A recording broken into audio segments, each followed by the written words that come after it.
Okay, I have 7:04, so at 7:05, I'll call us back to order.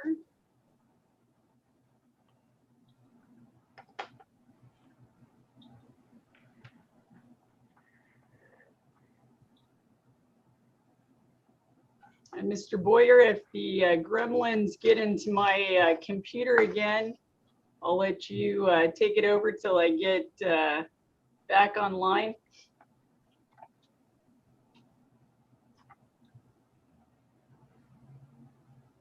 Gary, I'll email you the meeting outline just in case.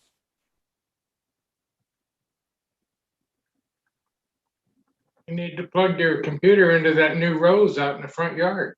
Yeah, right. No, I think I need to go tell everybody in my neighborhood to stop, you know, doing their Xbox and streaming TV and whatever other thing. And shopping. That's zapping our broadband. Gary, did you catch Mayor Davis's request? You're muted right now. I don't know that he can hear us.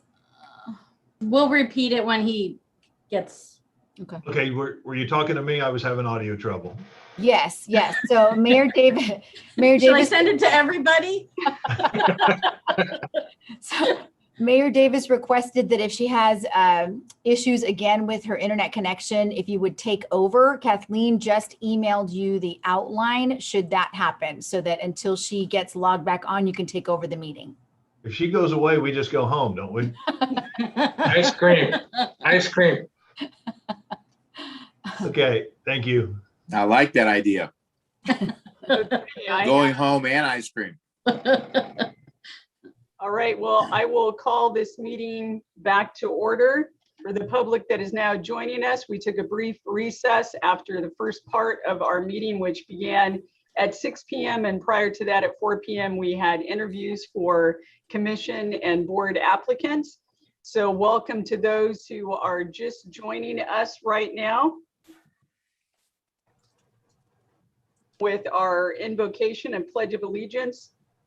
Tonight, our invocation will be led by Pat Lakota from the Church of Jesus Christ of Latter-day Saints, followed by our pledge of allegiance, which will be led by Sergeant Ryan Lai and Officer Emma Olage.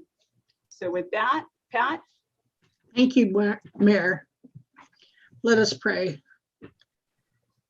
Our dear kind Father in heaven, as we assemble at this council meeting, we are indeed grateful for all that the council does for us.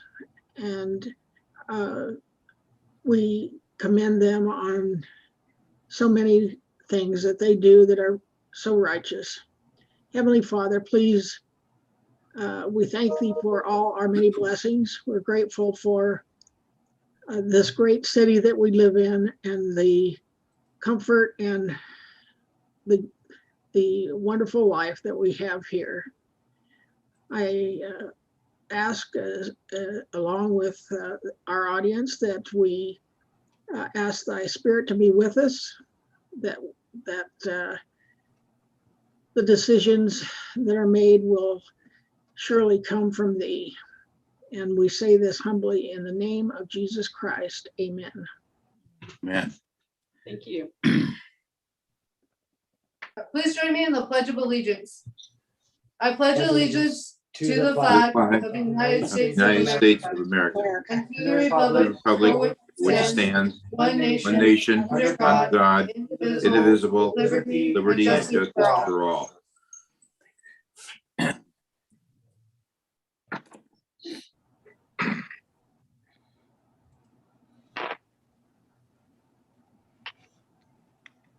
Okay, did we lose her? I think we lost the mayor. Okay, Mayor Pro Tem Boyer, at this time, since we've lost internet connection with Mayor Davis, can you please proceed with the meeting? Okay. Well, tonight's public meeting will be conducted utilizing Zoom video communications. This allows the city to conduct essential business and comply with the Public Health Administration recommendations to protect the public and city employees to practice social distancing. and to limit exposure by not allowing in-person public meetings. To ensure that the public will be able to participate in our meeting, public comments can be submitted as live comments during the Zoom meeting and via email at publiccomments@cityofglendora.org. If I could ask the city clerk to conduct a roll call, please. Thank you, Mayor. At this time, since we've reconvened from a recess at 7:48, I can just announce that all council members are present and Mayor Davis has just rejoined the meeting. Yes. Oops. Can you hear me? Yes. Okay, thank you. At this time, we are at reordering of or additions to the agenda. Does anyone wish to reorder or make any additions to the agenda? No. Okay, with that, it takes us into public comment. We invite members of the public to address the city council. This is a time that you can speak for 3 minutes on those matters, both on and off of the agenda. If you wish to request to speak, you can use the raise hand button, the icon in the Zoom. At the bottom, you will find that, or you can also send your comments in via public comment at cityofglendora.org. Deputy Madam City Clerk, do we have, I see that there are raised hands.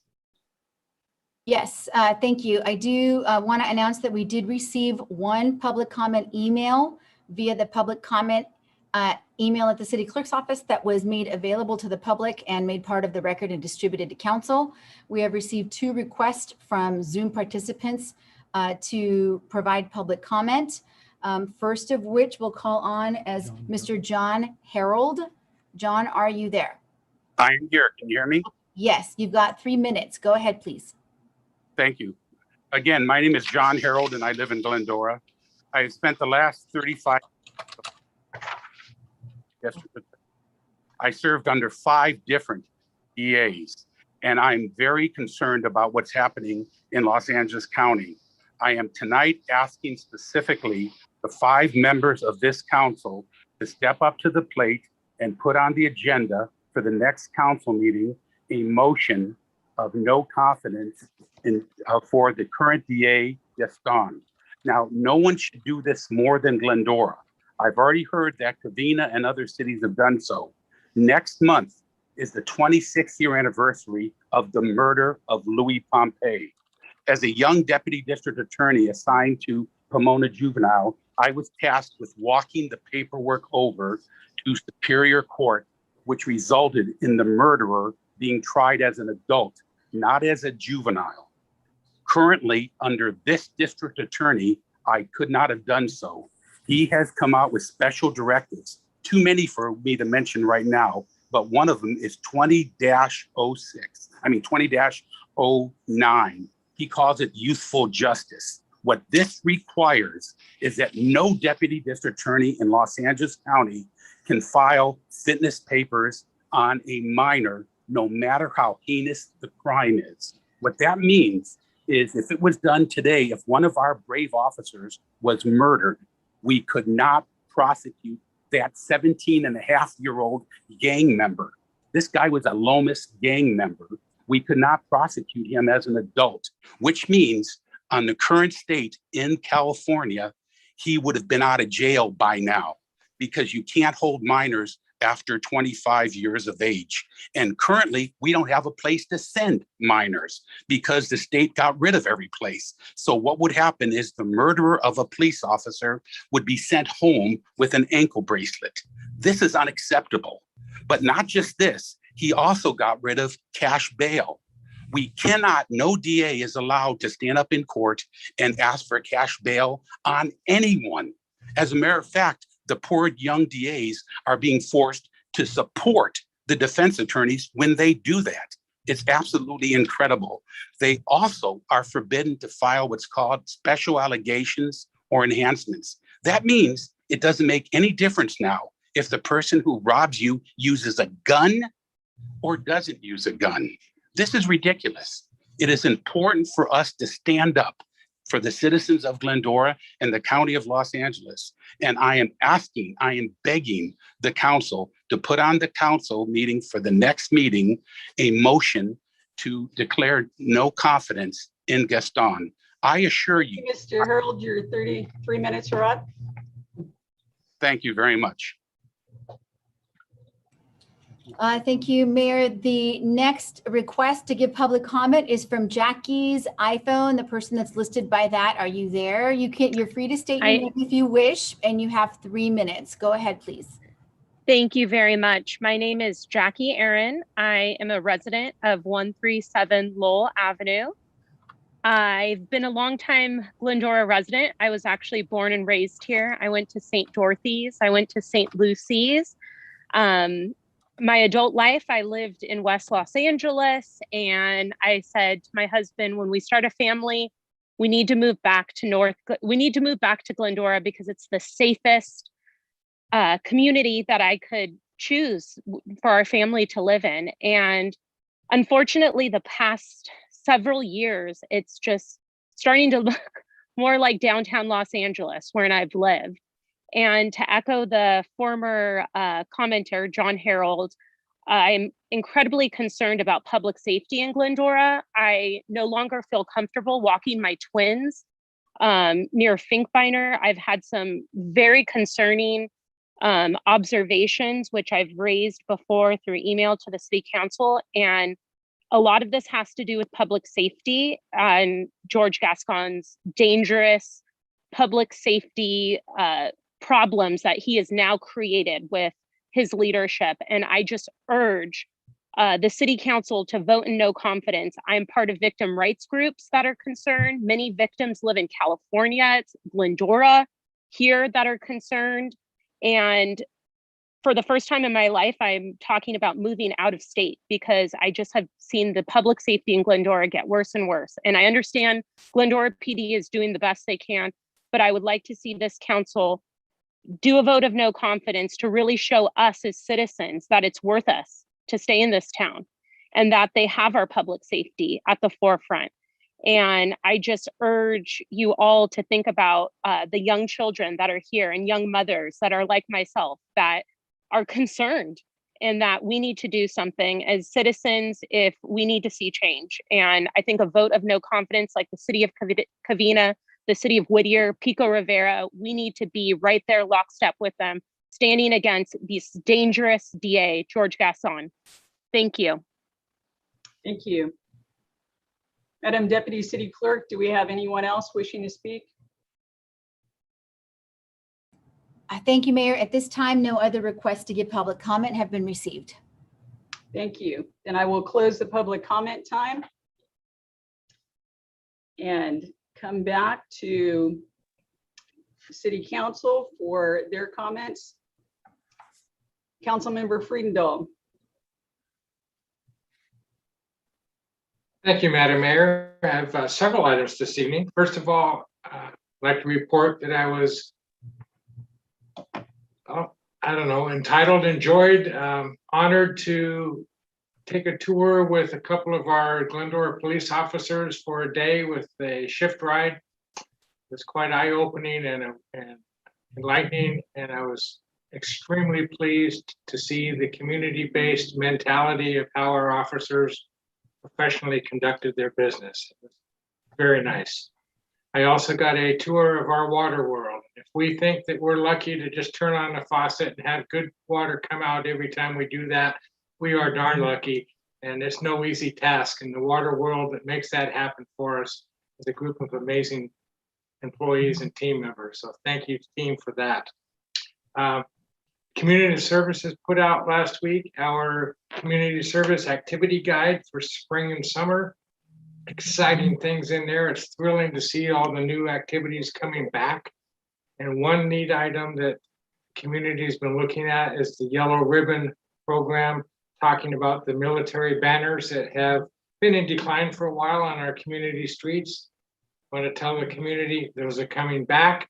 So if you've got members of the armed forces that you want to get recognized, stay tuned. There'll be a way to do that. And the community is involved again with that. And lastly, a Announcement for Memorial Day upcoming. Typically, we have some observances around town, but the last year or so, those have been challenged. While Oakdale Memorial Park is not doing anything this year as last because of the COVID situation, I'm pleased to report that the Fairmount Pioneer Cemetery up on Shorey Drive in Glendora is holding an informal open house. So while no formal program will be held, no seating, no big crowd, we will have it open to the public for a day visit to come enjoy the site, take tours, get some historical information, and learn about our historical land. With that, thank you, Madam Mayor. Thank you. Councilmember Thompson. Madam Mayor, thank you. Always good to give an update on our progress that our goal line is making. On May the 7th of last week, there was a town hall Zoom meeting that was very good. A lot of good facts were shared, questions were asked.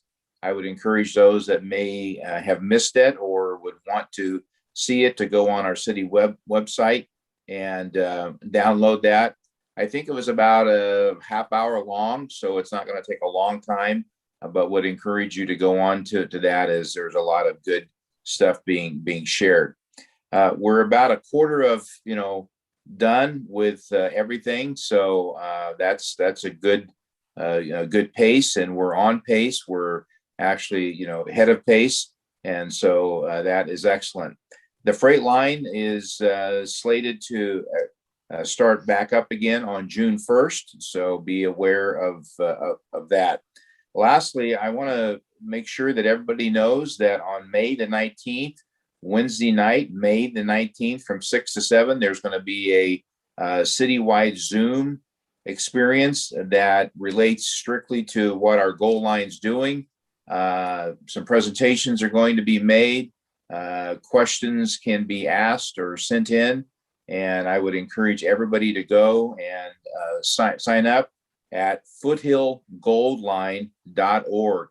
Once again, foothillgoldline.org, and sign up and be a part of that. And it's going to be a wonderful hour-long time where you can learn as much as you want to learn about what's happening. So with that, thank you.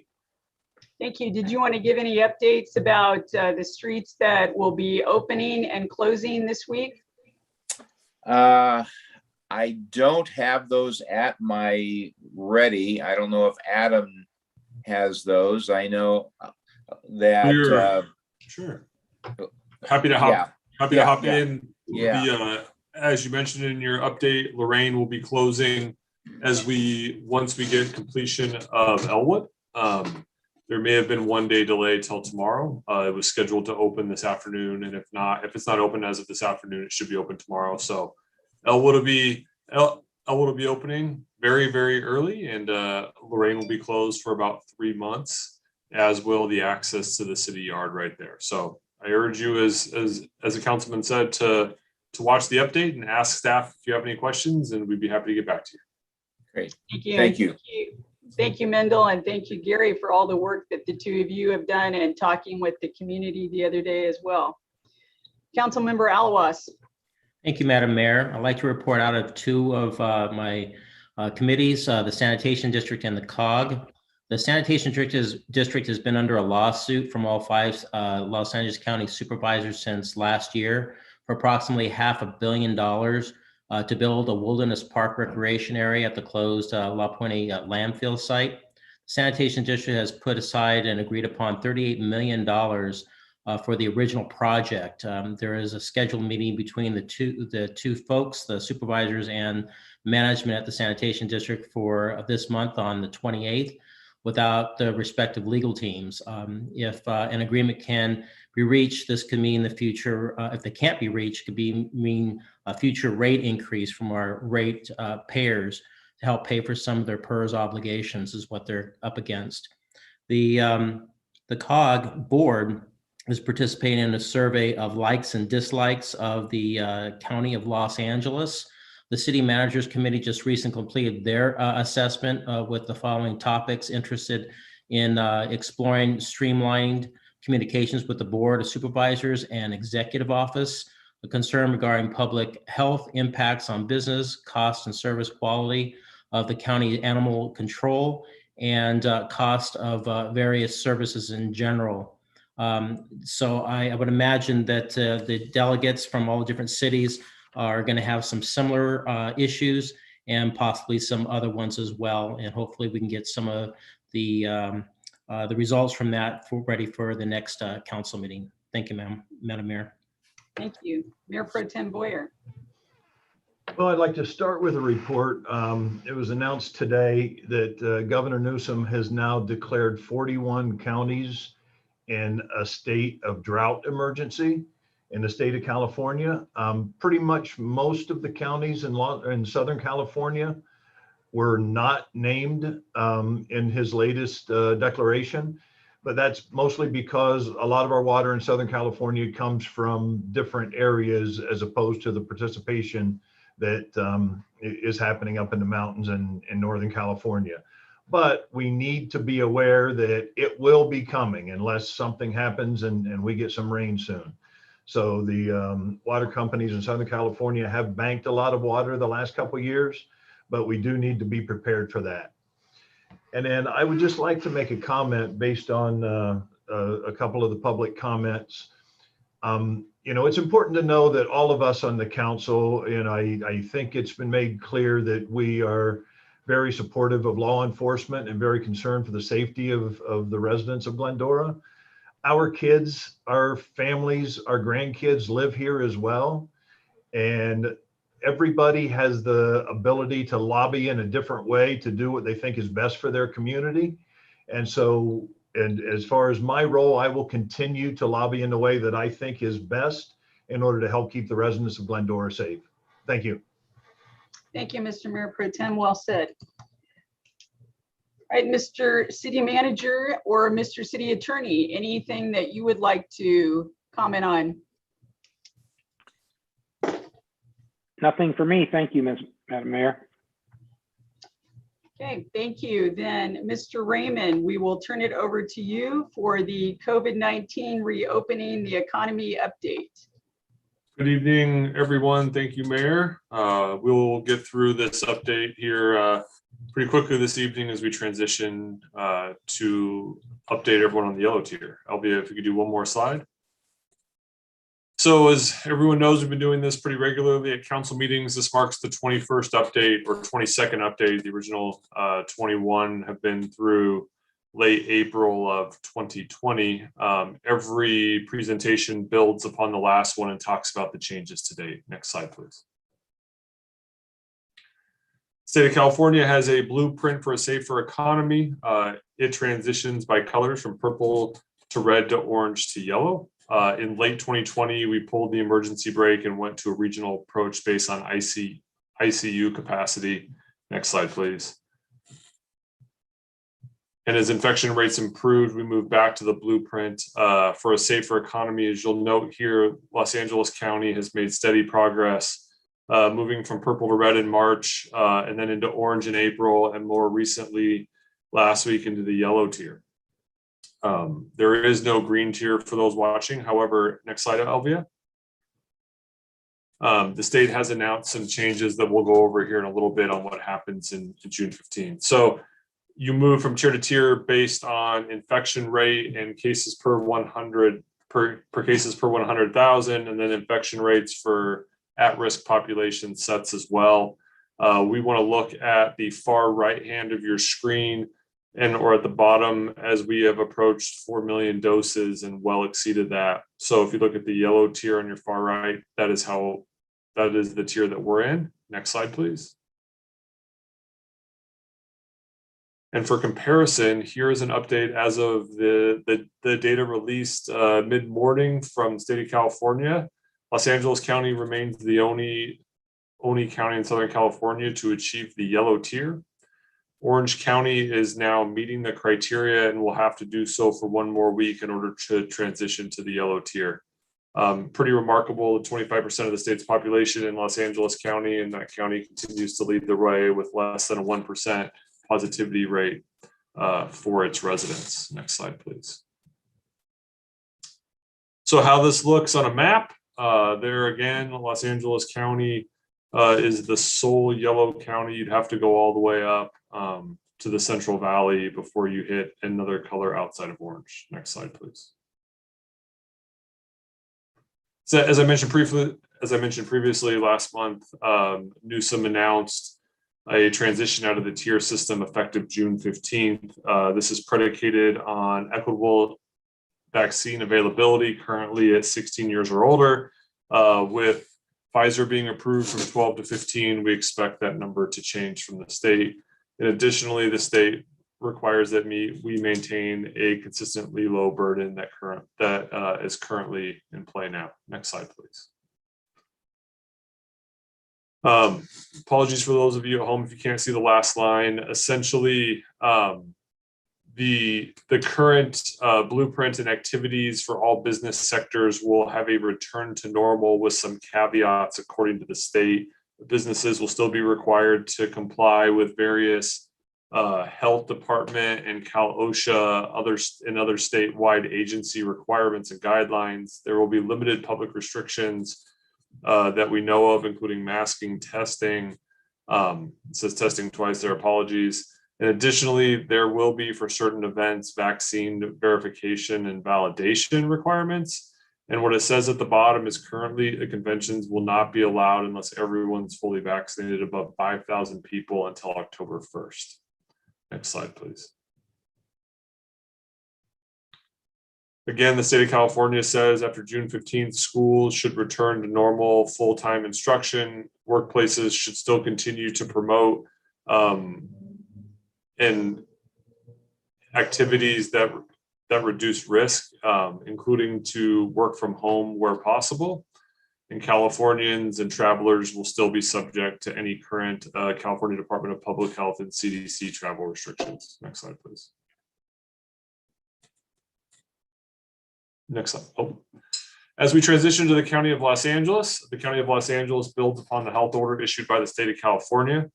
In a similar fashion, they have a health order called Safer at Work and in the Community. In late 2020, they too went to a temporary Safer at Home order. And in early 21, that was removed and additional activities were allowed, including youth sports in February, TK through 6 education. And in March 21, we saw an expanded opening at the county consistent with the state's red tier allowances. Next slide, please. As Los Angeles counties continue to improve, so too has the allowances. Expanded reopenings in the orange tier also included some travel restrictions or lightening of travel restrictions. It included sports, live concerts, and theme park allowances. And it also included expanded allowable gatherings. Earlier this month, expanded reopening was consistent with the yellow tier.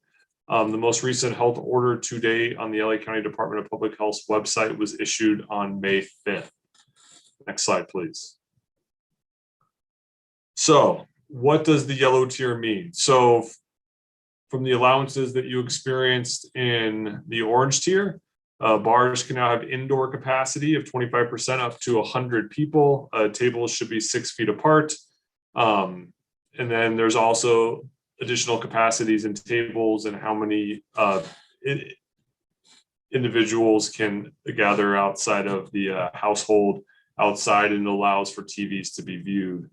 Restaurants have indoor capacity at 50% with tables 6 feet apart. Again, they're asking for a max 6 to 8 people at a table, and TV viewing is allowed while live entertainment is outdoor only. Next slide, please.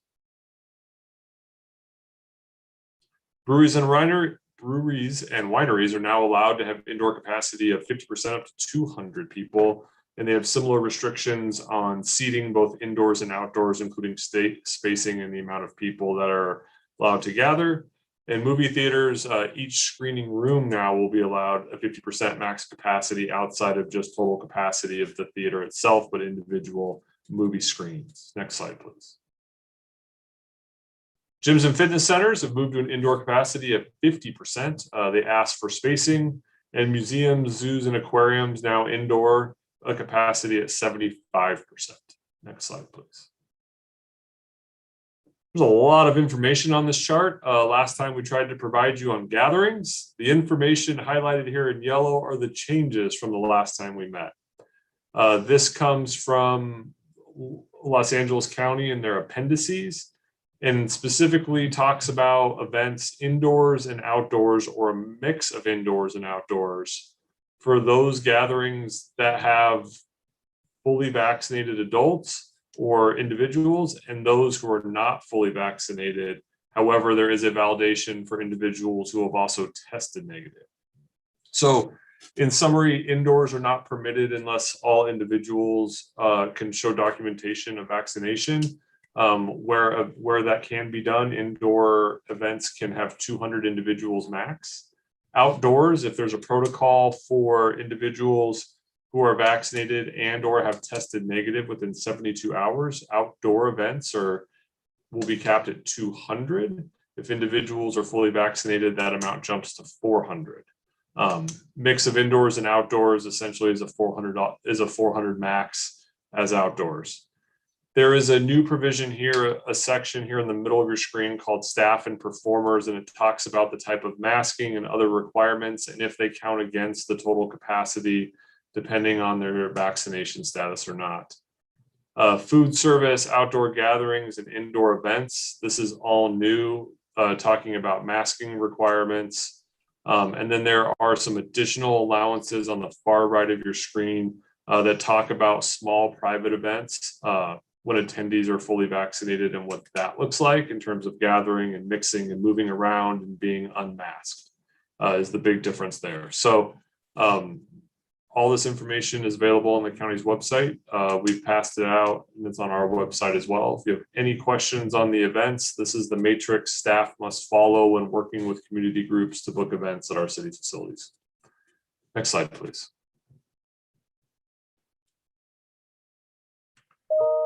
So just a quick recap. We must follow the County of Los Angeles. If the state sets the ceiling and the county sets the floor, we may set a basement, but to date, the city has not added any additional restrictions above and beyond what is bestowed upon us by state and the county. Next slide, please. Just as a reminder, this week sees a return to Monday through Friday open facilities. Police station, city hall, transportation center, and main floor library access. The libraries from 10 a.m. to 4 p.m. City hall, transportation center, and the police station are all normal hours. As always, if individuals are unavailable to come into city hall or have a health risk, we are always available via appointment, via call, video conference, through email, etc. If you need support, we're here to help you. Next slide, please. One of the questions we get most is about vaccines and eligibility. Here are the current websites: My Turn from the state of California, vaccinatelacounty.com for the County of Los Angeles. Most facilities now in the County of Los Angeles, I think they made the announcement this afternoon or last night, you can just walk in. An appointment is no longer needed at any of those locations. Effective 5/10, what it says at the bottom is Pfizer was approved for ages 12 to 15. LA County says they'll probably make that allowance effective tomorrow. Next slide, please. We get questions about the community and what percentage has been vaccinated. Currently, the city of Glendora is 59% of all residents based on population statistics that have received at least one dose. That is a 6% increase from when we met last. This data is about 4 days old. Also, those individuals 65 and older, the percentage also increased by 6% to 85% of all individuals 65 and older in the city of Glendora have received one vaccination dose. The information in this map comes from LA County Department of Public Health, who tracks this information and provides updates about twice a week. Next slide, please. And always, before we turn out to questions, if you have a need for information, these are the websites that can provide it to you. And always, you can call the city. And Elvia, one last slide. And with that, Mayor, turn it back over to you for any questions the council may have. Thank you. Thank you. Any questions from the council for Mr. Raymond? Okay, seeing none, thank you very much, sir. You always do a tremendous job of giving us all that information and putting it in a format that all of the residents can understand, and especially for all of us, because we need it put in a Reader's Digest form, so we appreciate that. That takes us on to the next special item, proclamation declaring May 2021 as Lupus Awareness Month. And Mayor Pro Tem Boyer will be reading that into the record. And tonight, to receive that and to make some comments about that is Juana Mata, who is an advocate for lupus awareness. So thank you, Juana, for being with us. And Mayor Pro Tem, I turn it over to you. Okay, with my pleasure. Whereas lupus is an acute, chronic, complex, and often life-threatening autoimmune disease in which the immune system is unbalanced, causing inflammation and tissue damage to virtually every organ system in the body. And whereas anyone can develop lupus, but certain people are at a higher risk, including women ages 15 to 44, African Americans, Asian Americans, Hispanic, Latinos, Native Americans, and Pacific Islanders. And whereas lupus can be particularly difficult to diagnose because its symptoms are similar to symptoms of other illnesses, and major gaps exist in the understanding and causes and consequences of lupus. And whereas there is no known cause or cure for lupus, but early diagnosis and proper treatment are critical to an improved quality of life and survival rate of people with lupus. And whereas each year the Lupus Foundation of America designates May as National Lupus Awareness Month to educate the public in this life-threatening autoimmune disease, which affects an estimated 1.5 million Americans. Now, therefore, we, the City Council of the City of Glendora, do hereby proclaim the month of May 2021 as Lupus Awareness Month and encourage everyone to learn about the signs and symptoms of this disease. In witness whereof, our mayor has hereunto set forth her hand and caused the seal of the City of Glendora to be affixed this 11th day of May 2021. So with that, I will virtually present the proclamation to Juana and invite you to say a few words. We want to thank you for giving us the opportunity to raise awareness about lupus. And we want to thank every council member. And I'm sorry, I have a lupus fog right now, but I do have my sister here with me that can share a few words. Yes. Hi, good evening, Mayor and council members. Thank you for the opportunity of raising awareness in the city of Glendora. My sister is a social worker and she works there full-time in the city of Glendora, and we're just excited to accept this proclamation on behalf of all the lupus survivors, their family members, and loved ones. Lupus is a chronic autoimmune condition. There's no cure, like you stated, and it does impact minority communities. So it is something that we need to raise more awareness about. It also affects mental health. And there's so many overlapping conditions. So we do accept this on behalf of all the families and lupus warriors that have this condition, which are 1.5 million Americans and 5 million worldwide impacted by this illness. So thank you.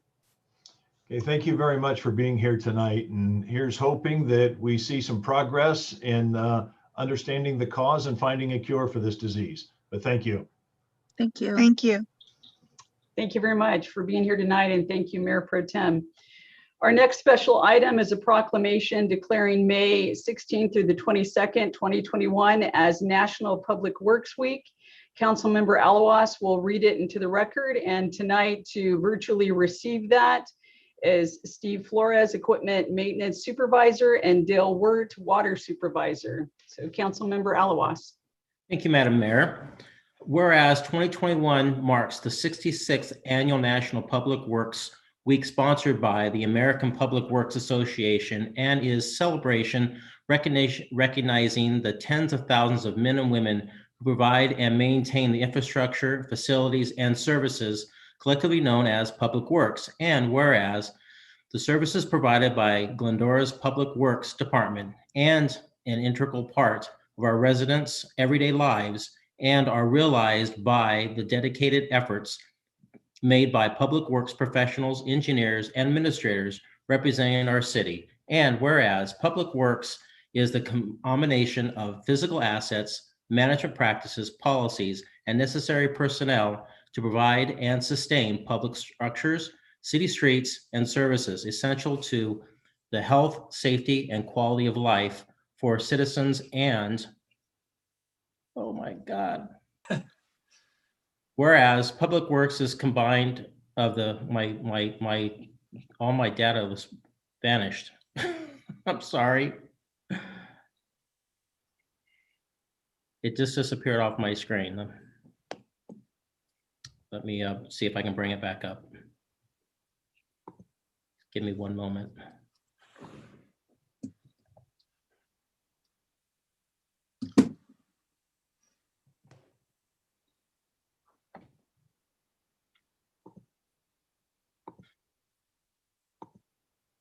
Computer gremlins are, They are afoot. yes. That was the strangest thing. It just disappeared. Whereas the theme for 2021 National Parks Work Week is Stronger Together and recognizes the collaborative efforts of public works professionals who are the engineers, builders, managers, and employees working together to rebuild, improve, and monitor our water supply, public buildings, transportation, and facilities essential to our community's well-being.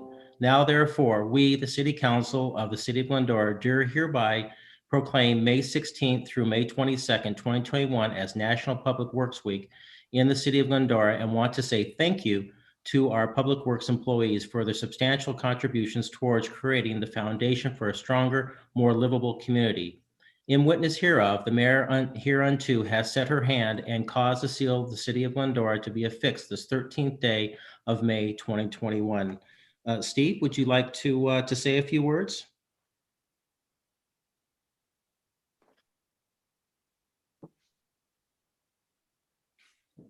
Okay, we're attempting to get him unmuted right now, so. Okay. You guys hear me? Yeah. Hi, good evening. Yeah, I don't have much to say. Just thank you very much for this proclamation. You know, it's an honor to be in the Public Works Division. I started in Public Works Department. I started this 3 years ago, and it has really sparked an interest in learning all of Public Works. Started as a mechanic for the City of Glendora. Now I'm a supervisor, and you know, it just kind of sparked me wanting to rise within the Public Works Division and see what else is out there pertaining to Public Works. Thank you, Steve, for being here tonight and receiving this proclamation. Well deserved. Councilman, Oh, I was going to say, and Dale, would you like to say something also? First of all, thank you for having me. I'm also a short timer. I'll be here almost 4 years now. We have a dedicated group of hardworking guys. Worked a lot understaffed. The city worked hard to alleviate some of the turnover problems by doing a class and comp study. And we've definitely made a turn on the right track as to this last recruitment for sure. You can see the difference. I hope that we can continue on this way. And I appreciate you guys recognizing how important all public work is, not just water or street department, but people working in the parks and the streets, taking care of those issues as well. And we do, from time to time, all get together and work on something, whether that be a large main break in the street or some sinking sections of roadway. And we all try to work together. We have been at work every day during this pandemic to have some schedule or another. We really like where we work. We like to provide the service that we do. We appreciate the council's support in helping us do that. Thank you very much. Thank you, Dale. Allison, did you want to chime in with anything? I'll just make a quick comment. We do have a very dedicated staff in our Public Works Department, and we were all excited with all of the changes that are happening. We have 2 assistant directors who are newer, new hires, and everybody is on board for making this a successful year. And I appreciate everyone's hard work in the Public Works Department. We are stronger together. Thanks. Thank you, and thank you for your leadership there, and thank you, Councilmember Alawas. That takes us to our next special item, a proclamation declaring May 9th through the 15th, 2021 as National Police Week and May 15th, 2021 as Peace Officers Memorial Day. Councilmember Friedendahl is going to read that into the record, and virtually receiving it tonight will be Sergeant Ryan Lai and Officer Emma Olage. Councilmember Friedendahl. Thank you, Mayor. And in honor of National Police Week and Peace Officers Memorial Day, whereas every day across the country, peace officers stand watch over our citizens, selflessly risking their lives to protect families, homes, businesses, and neighborhoods against crime. And whereas law enforcement officers choose their professions and take oaths knowing that theirs is a dangerous job. They work to protect our communities and place themselves in harm's way. Some will make the ultimate sacrifice in defense of others. And whereas we remember Glendora Police Officer Louis Pompey, who made the ultimate sacrifice protecting the lives of others. We commemorate the 26th anniversary of his heroic actions and end of watch, June 9, 1995. And whereas on Peace Officers Memorial Day and throughout Police Week, we honor the memory of the fallen and recognize those who devote their lives to enforcing our laws, bringing criminals to justice, and making our communities a safe place to live. Now, therefore, we, the City Council of the City of Glendora, do hereby proclaim the week of May 9 through 15, 2021 as National Police Week, and salute the men and women of the Glendora Police Department for their courage, commitment, and service to the citizens of Glendora. We ask residents to join in honoring law enforcement officers, past and present, who by their faithful and loyal commitment to their responsibilities have rendered a dedicated service to our community. We also proclaim Saturday, May 15, 2021 as Peace Officers Memorial Day to honor all law enforcement officers who through their courageous deeds have made the ultimate sacrifice in service to their community. In witness whereof, the mayor has unto set her hand and witnessed by City Council and caused the seal of the City of Glendora to be affixed to this document on this 11th day of May, 2021. And this I present to our receiving officers. Are they there? Yes, we're here. Thank you, Council. On behalf of our office. From the members of the City Council. Thank you. Thank you for the work you do and for your valiant service. Thank you, Ryan and Emma, appreciate it. Thank you, Chief Egan, for being the videographer there. And thank you, Councilmember Friedendahl. That takes us to public hearings. Tonight, a public hearing to receive testimony regarding a proposal to levy and collect assessments for the fiscal year 2021-2022 for the Glendora Village Business Improvement District. And I would like to invite Housing and Economic Development Manager Valerie Velasquez to report. Valerie. Thank you, Madam Mayor, and good evening, Council. So every year there are several steps that are required to renew the assessments for the Business Improvement District, or the BID. process will begin with the BID Advisory Board recommending for approval to the City Council an annual report. The annual report includes several components, which includes the boundaries of the downtown village, the assessment methodology, a budget, which includes the revenues as well as the expenditures that are associated with the different activities that they have planned. The annual report was forwarded to City Council and approved on March 23rd. On that same evening, City Council adopted a resolution of intent to levy and collect assessments for the fiscal year 2022. To make sure that all the affected BID businesses were notified, we sent out a mailing through the United States Postal Service, which included information on how to submit a protest vote.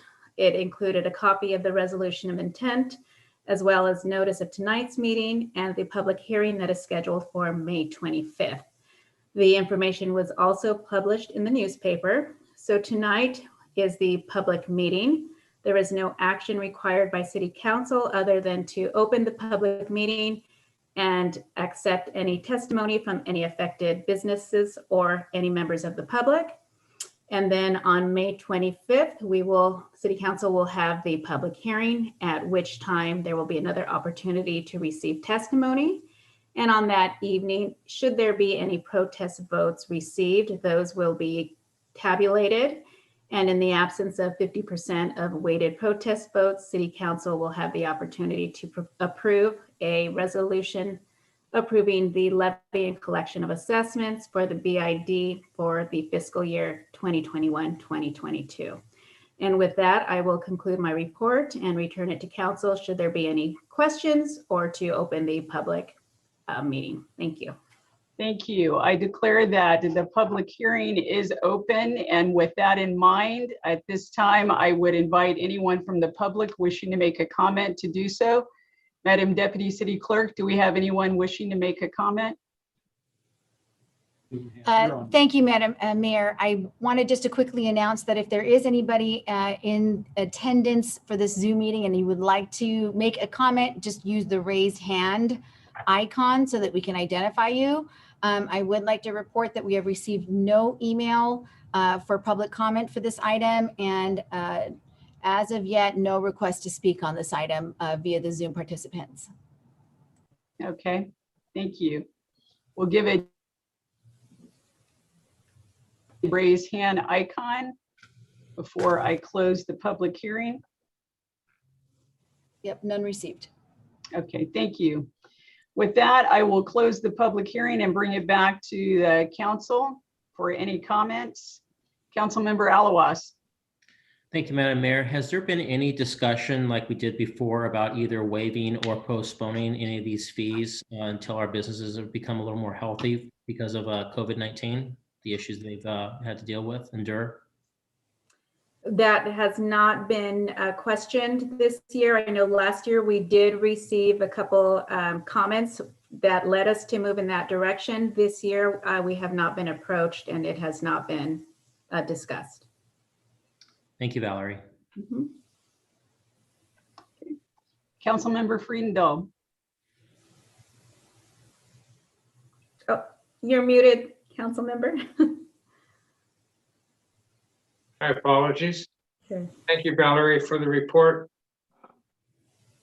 Kind of on the line of Mr. Alawas's question, I look at some of the discussions we've had and wonder if these are times to evaluate the bid and wonder if it's a time for them to seek expansion of their territory and lines of it, and possibly self-containment of their operation, and with reporting to council versus an oversight by council. So I just throw that out as a consideration for the bid council board when they do meet. Other than that, I have no other questions. Thank you. Councilmember Thompson. Madam Mayor, thank you. And I do support this report, and I do support what Mr. Friedendahl just said. And I believe that we talked a little bit about that a couple of weeks ago. And I do hope that the bid board or Valerie or whoever needs to kind of agendize this will do that, because I do think that it's something that we have talked about and thought about, and I think it's time to really begin to study this. So thank you. Thank you. Mayor Pro Tem Boyer. Well, in keeping with the subject of the possibility of expanding the business improvement district, when the bid was first created, our business improvement district is relatively small, but it's going to take an effort of the business owners within the district and even those outside of the district to start to have that conversation about expanding it. It really isn't something that I think is appropriate for us to take on as a council, but I would like to see that conversation begun with the business owners to see whether or not it is time to start thinking about expanding the business improvement district like was talked about in 2009 when it was first created. So, but that's the only questions I had, or the only comments. Thank you. Yes, and since that expanding it or making changes to it are not part of the agenda item tonight, that would be something that could be discussed at a future time.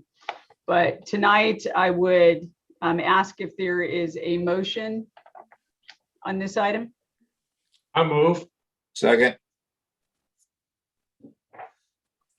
Thank you. That is a motion by Councilmember Friedendahl, a second by Councilmember Thompson. I will take a roll call vote. Councilmember Alawas, Yes. Councilmember Thompson, Yes. Councilmember Friedendahl, Yes. Mayor Pro Tem Boyer, Yes.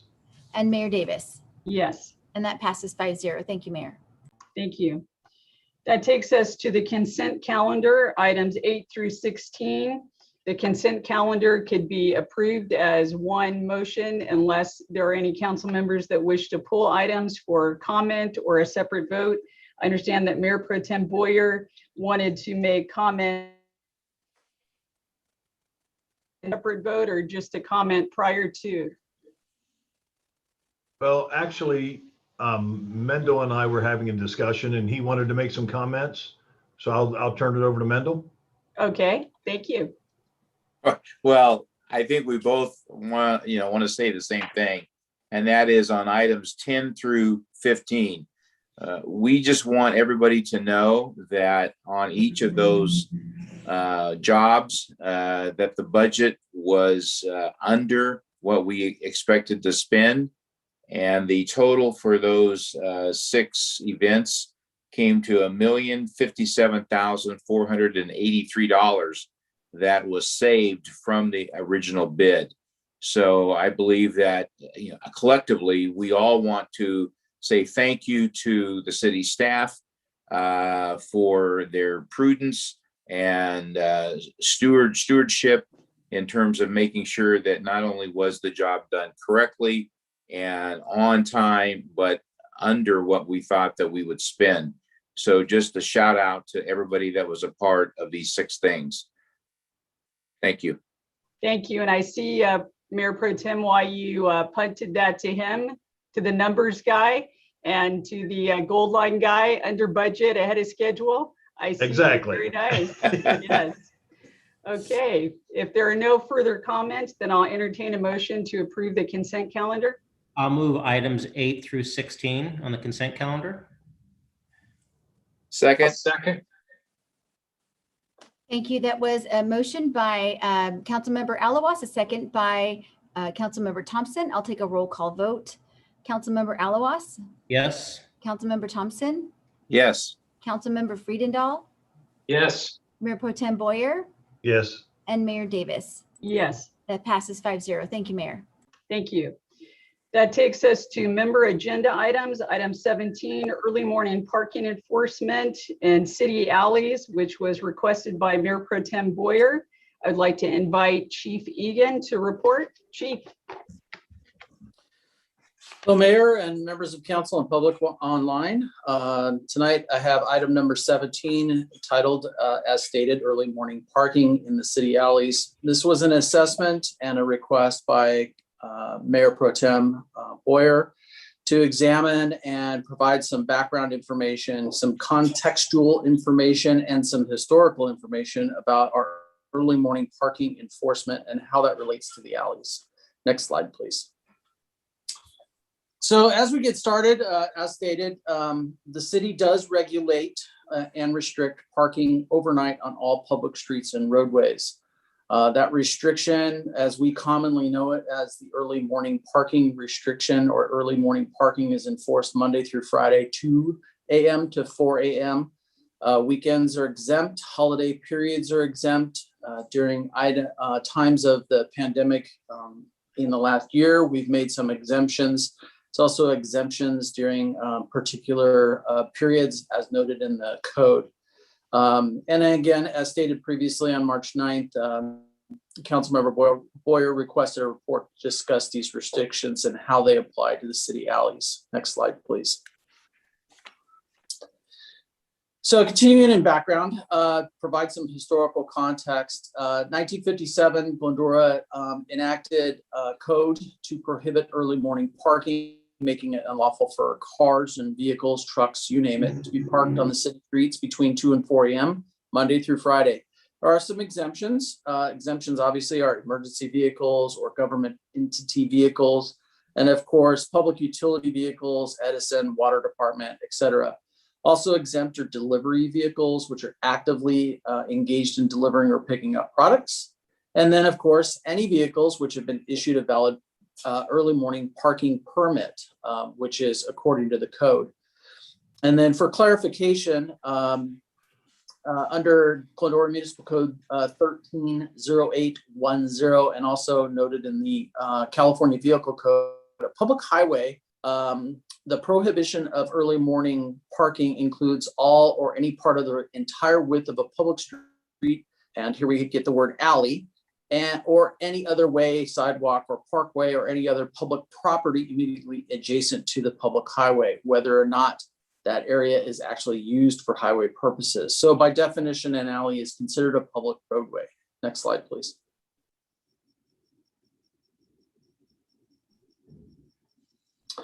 Historically, the limiting of the number of vehicles on city streets was intended to provide an aesthetic look to the community and provided unobstructed open streets for street sweeping. It's also an added public safety value component, reduces the number of parked cars out there, which tends to reduce the enticement of those looking to steal for others. There are those who look to victimize our community members, and a car parked on the street may or may not be victimized more likely than one in a driveway. But if the crook has had a chance to walk down a dark or poorly lit street, the odds are they would choose a car in the street rather than walking up into someone's driveway. Chapter 10 of the municipal code, and the subsections are listed there, has been updated over the years to address the permit program, and that is one of the exemptions that's allowed by the city. We provide nightly, yearly, and other adjusting permitting costs, such as student reduced rates during COVID time, and also those properties which cannot accommodate larger profile vehicles. And so those are issued to all community members when applied or purchased to avoid getting cited for the early morning restriction. Next slide, please. Till 2014, street sweeping here in Glendora was performed internally by city staff. In 2014, we switched over and outsourced to Athens Services. And part of the Athens contract with the city of Glendora includes sweeping of all public streets, publicly owned parking lots, and alleyways.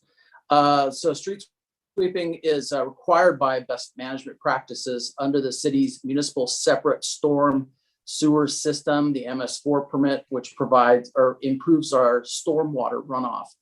The whole point behind street sweeping is to remove pollutants, including sediment, trash, and debris, leaves, and other organic material, nutrients, and then of course, metals, hydrocarbons, and such before that pollution can be washed down to the drain and into the rivers by any kind of rainwater or runoff.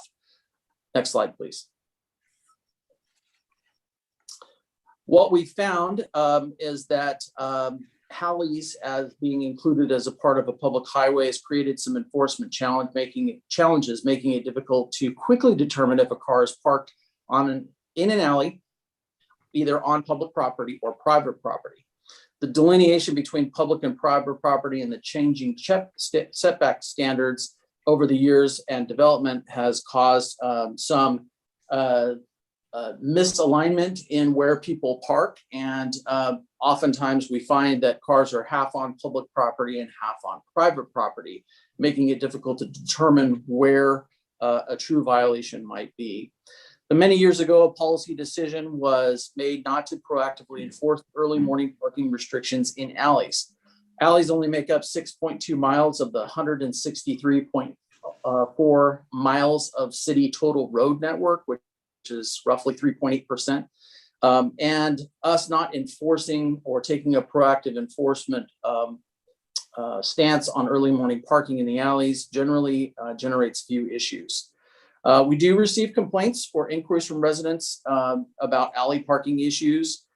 Common issue is vehicle blocking or giving the appearance of blocking another person's access to their property, perhaps a temporary parking or a person visiting an alley way entrance point blocking an alley.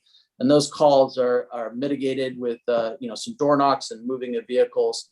We average about 10 calls per year. So out of 20,000 calls per year, only 10 are related to alley parking problems. Next slide, please. Included here is a slide. It's very hard to see, but I wanted to give a perspective of, and that's why I drew a red line around the alleys. For those of you at home or on your iPads, you can probably pinch out or in and adjust, or it's in the council packet. But the larger area in the top, the northwest portion of the city, is where the most concentrated alleyways are. And then there's a section down in the southeast portion of town. Next slide, please. Historically, we have not enforced those restrictions in the alleyways. And I talked about that. It was a policy decision made years ago. Generally, street sweeping does not occur in the alleys on a nightly basis like the regularly traveled street. It's actually done monthly. Typical street sweeping travels through the city along a curb line, clearing the streets of tree debris and trash. Alley street sweeping is a little different. It's done, like I said, once a month. And oftentimes the drivers, and I spoke to one of the drivers in preparation of this report, they follow the center line, or what's known as the flow line of the alley, which is the lower center area where rainwater and other runoff gathers and then flows out to the normally traveled street and along those curb lines and into flood control channels and such. Their focus is down that flow line, and they do, I asked them plainly, do you encounter any obstructions? And the answer was yes. Sometimes there's vehicles that they maneuver around, but more often it's trash cans and dumpsters, a lot of utility poles and guy wires, and other infrastructure, cable boxes and other Edison equipment that they have to maneuver around. And while those obstructions are occasionally encountered, the centermost portion of the alleyway continues to be cleaned monthly without any restrictions for parking presently. Next slide, please.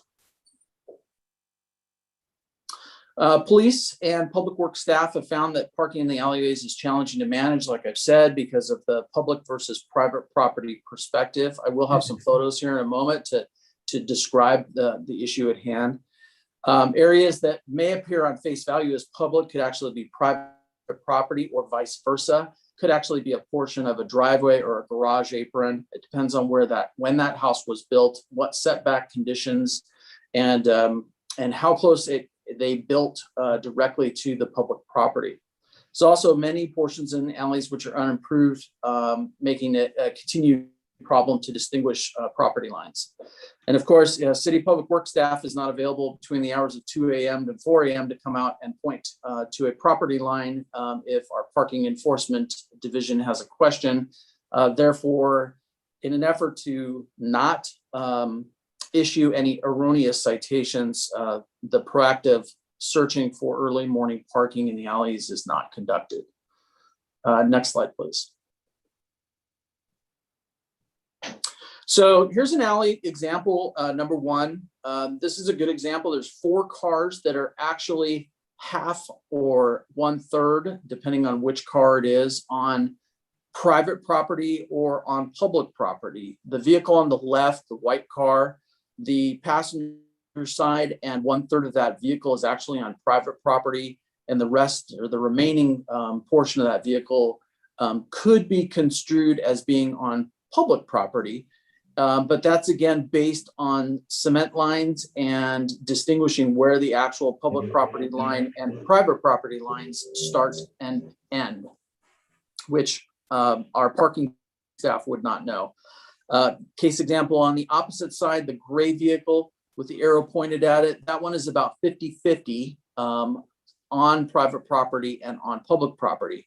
And then you'll see down the middle of the roadway, this is one of our newer alleys that's been repaved more recently than others, that like in the next picture that I'll show.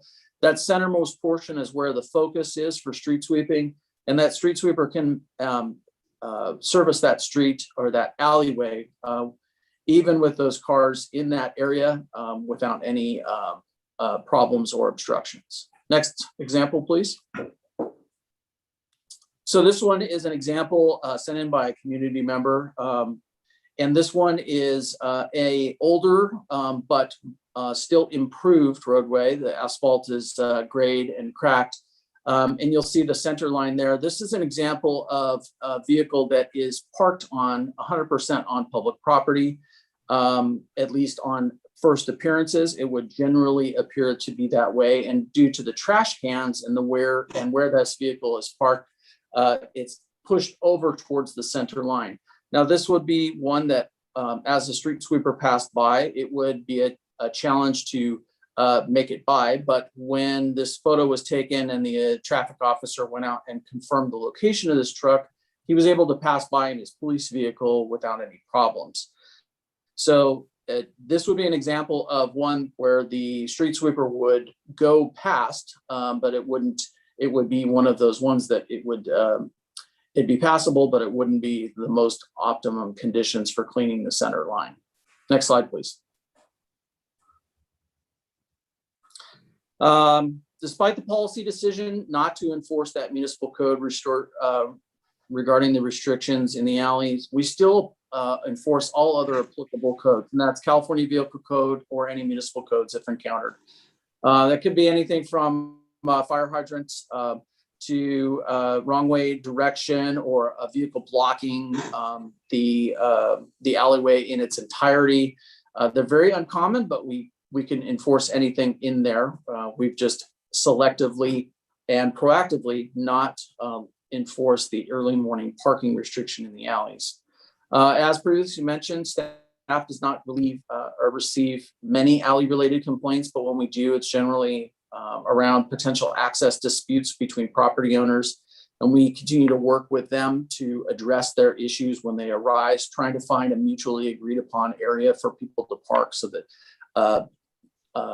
locations can be accessed and passage can be obtained. At this time, given the limited number of issues and the property line challenges and the actual successful street sweeping in those alleys and the schedule, staff does not currently recommend changing that past practice of early morning parking enforcement. If the city council would prefer the staff to implement a parking enforcement in alleyways, we're going to need a few things. We're going to need a bare minimum of 6 months to allow for proper identification of property line issues. We'll have to get Public Works involved to determine where public lines and property lines lie. We need to allow time for staff to determine if there's any amendments to any contracts for a current parking enforcement vendor to add that mileage or that added area into the enforcement matrix for the contract. And then, of course, we're going to need adequate public outreach because this is going to impact a lot of residents who park just as case example number one. There's 4 cars in that alley, and that was between the 400 block of Vespanita and Wabash in that alley up there.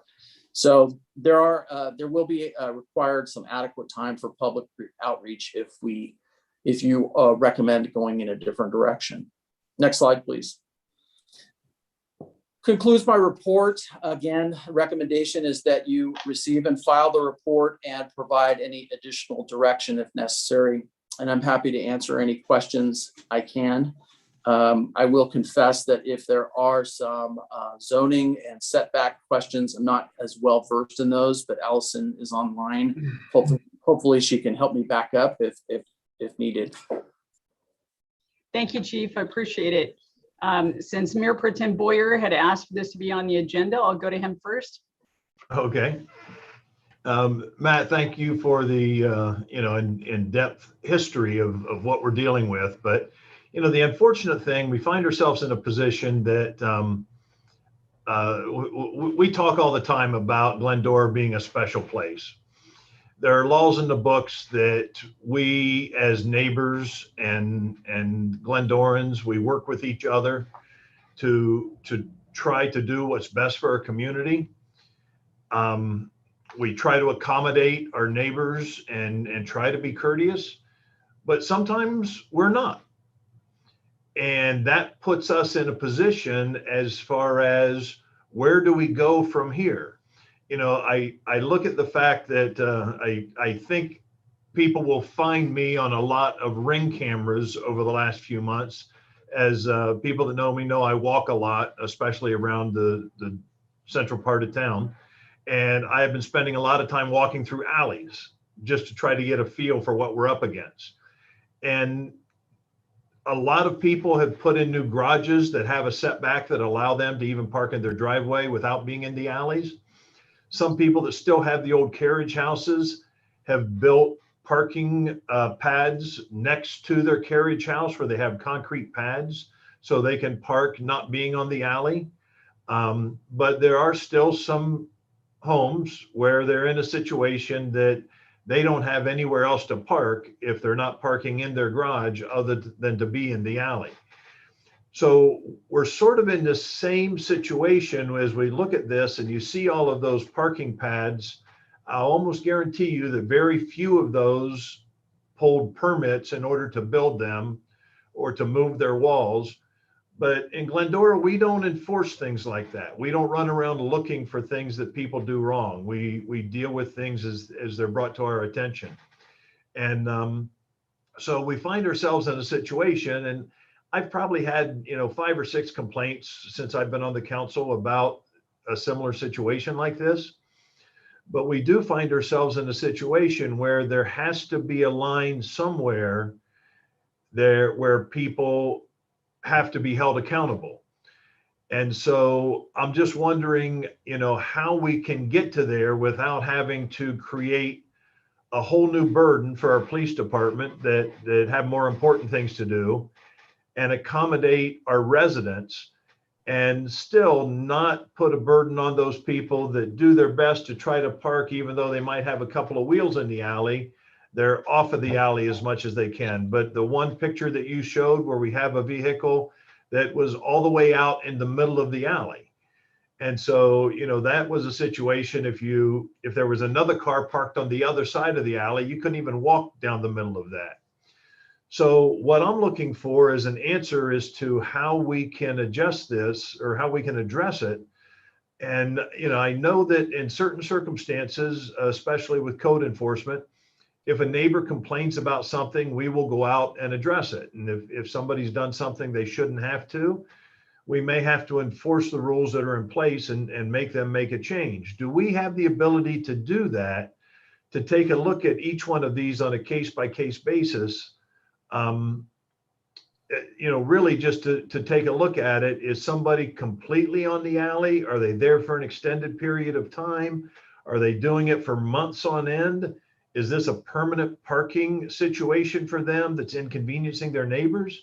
And enforcing things on a case-by-case basis. My question is it possible for us to use that as a policy in order to be able to not have to create an entirely new law or rule that we're going to enforce on a regular basis? Yeah, I would tend to agree with you that yes, case-by-case basis can be addressed. For a particular location, let's say there's a vehicle that that continues on a daily and weekly and nightly basis park in the same spot. That's their natural, for lack of a better term, parking spot. And we had a complaint like that. We could go out, with to determine, where their property lines lie, how many cars they have, and try to work through that to see if there's available parking places for them in a different location, on the front side, on the back side. Perhaps they have a setback, perhaps they don't. And we could do that on a case-by-case basis. The slippery slope is plain and simple that enacting the early morning parking enforcement for alleys, all it would mean, the one that was in there, it would cost that person a $5 permit per night, and the truck would stay in its same spot. So it would eventually cost that homeowner or that community member or whoever that person is that parks there, it would dissuade them from parking there if there was a financial tie to that parking situation.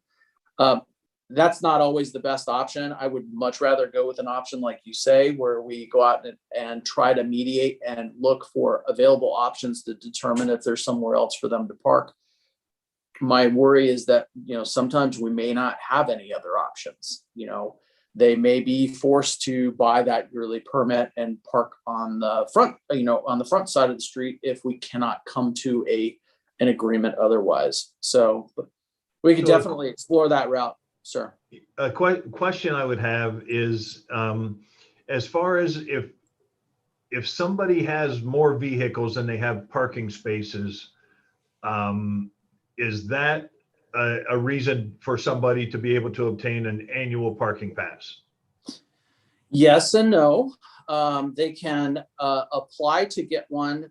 We will examine how many people are in the household, and there is a matrix for an allowance for certain circumstances. It would depend on the property and what that property looks like. What the driveway looks like, how wide the driveway apron is. Some driveways were built in the 50s and they cannot accommodate even a normal sized vehicle. And so there are exceptions to that rule. By and large, you need to use all of the parking that's available to you before a permit would be issued. If you're a family of 6, say husband, wife, and 4 children, all of which who drive, so that would be 6 vehicles. That's going to be a challenge, and we'd have to go out and inspect that property. And there is a possibility that a yearly permit could be issued to them. Yes. Okay, so the question would be, if somebody has a 2-car garage and they have 2 cars, would that be a reason for them to be able to obtain an annual parking permit? No. They use the garage as storage. No, you have to be able to. We ask that you park a vehicle in the garage unless it's one of the older garages which can't accommodate the vehicle length. Say you have a large pickup truck and it won't fit in the garage and it won't fit in the driveway because of the age of the home and how it was built, then that would be issued a permit for parking on the street. Okay, one last question. Is it possible, I didn't realize you could get an overnight parking permit for the alley. Is that, to me, I think about that would be an easy solution for somebody to just block the alley every night by getting parking permits. And if we could end up with an issue that way as well. If somebody has to pay for it, they pay for it. It still is a nuisance to the neighborhood. Do we have the ability to, if somebody gets the overnight parking permit, to instruct them to park on the street, not in the alley? We'd have to amend the code because it's not clearly delineated in there between an alley parking or a normally traveled street parking. It just lists public highway, and so by definition, an alley is a portion of the public highway or the public roadway. So those two terms are synonymous. So we'd have to delineate that if a permit is issued, that permit is only valid for the roadway and not the portion of the alley. Okay, I appreciate it. That's all the questions I have at this point. Thank you, sir. Councilmember Thompson. Madam Mayor, thank you. I think it was President Lincoln who admonished people like us who have the power to make laws to be prudent and diligent and understand the power that a law has. And I think in this case that we get 10 calls a year. And in talking with our city manager, he has expressed to me that there's 1 or 2 cars that tend to be the obstruction, for lack of a better word, in all of this. And I think that I would certainly concur with Gary, and let's try to talk this out with the 1 or 2 people that park where they are. Let's use some common sense. Let's not just enact a law that covers everyone when it's not a problem for everyone. I do agree with our chief that face to face, let's work something out. There are options that the chief just talked about that could be employed. I would rather go that way and support that than to enact a whole new law. Chief, thank you for an excellent report. This is very good and worthy of our time to think about. But I would hope that we would err on the side of a relationship and talking it through with a couple of folks that we know are maybe the culprits here. And otherwise, let's just continue to move on. Patrol, make sure that there's not a safety problem. Certainly, if a fire truck couldn't get through or EMS couldn't get through, then that's a serious thing. But it sounds like that is not really the case. So that's all that I would have to say. Thank you. Thanks, sir. Mayor, it sounds like in hearing from a couple of the council members, including Mayor Pro Tem Boyer and talking to Chief Egan, some of the rules that we've had have been in place for decades, and we've done our best to make the best of what we have and to not create a new set of circumstances. It could be that as we continue down this process, staff looks at other ways to define blocking of an alley, which do tend to be more narrow as opposed to a street. I think exactly correct. We wouldn't want someone to lose access from a public safety standpoint if a fire truck needed to come down the back.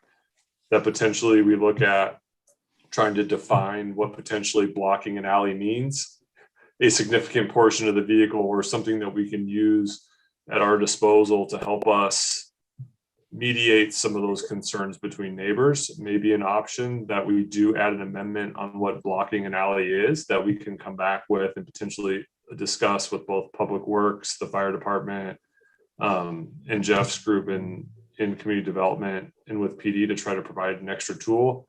But that's sort of the crux of the issue here, is because people can park in the alley during the day, sometimes create challenges for their neighbors, and not always in the best way possible, requiring a neighbor to go around the other way on the street or from a longstanding dispute. Not a lot of tools at our disposal other than when it's at night or if they are truly blocking the alley.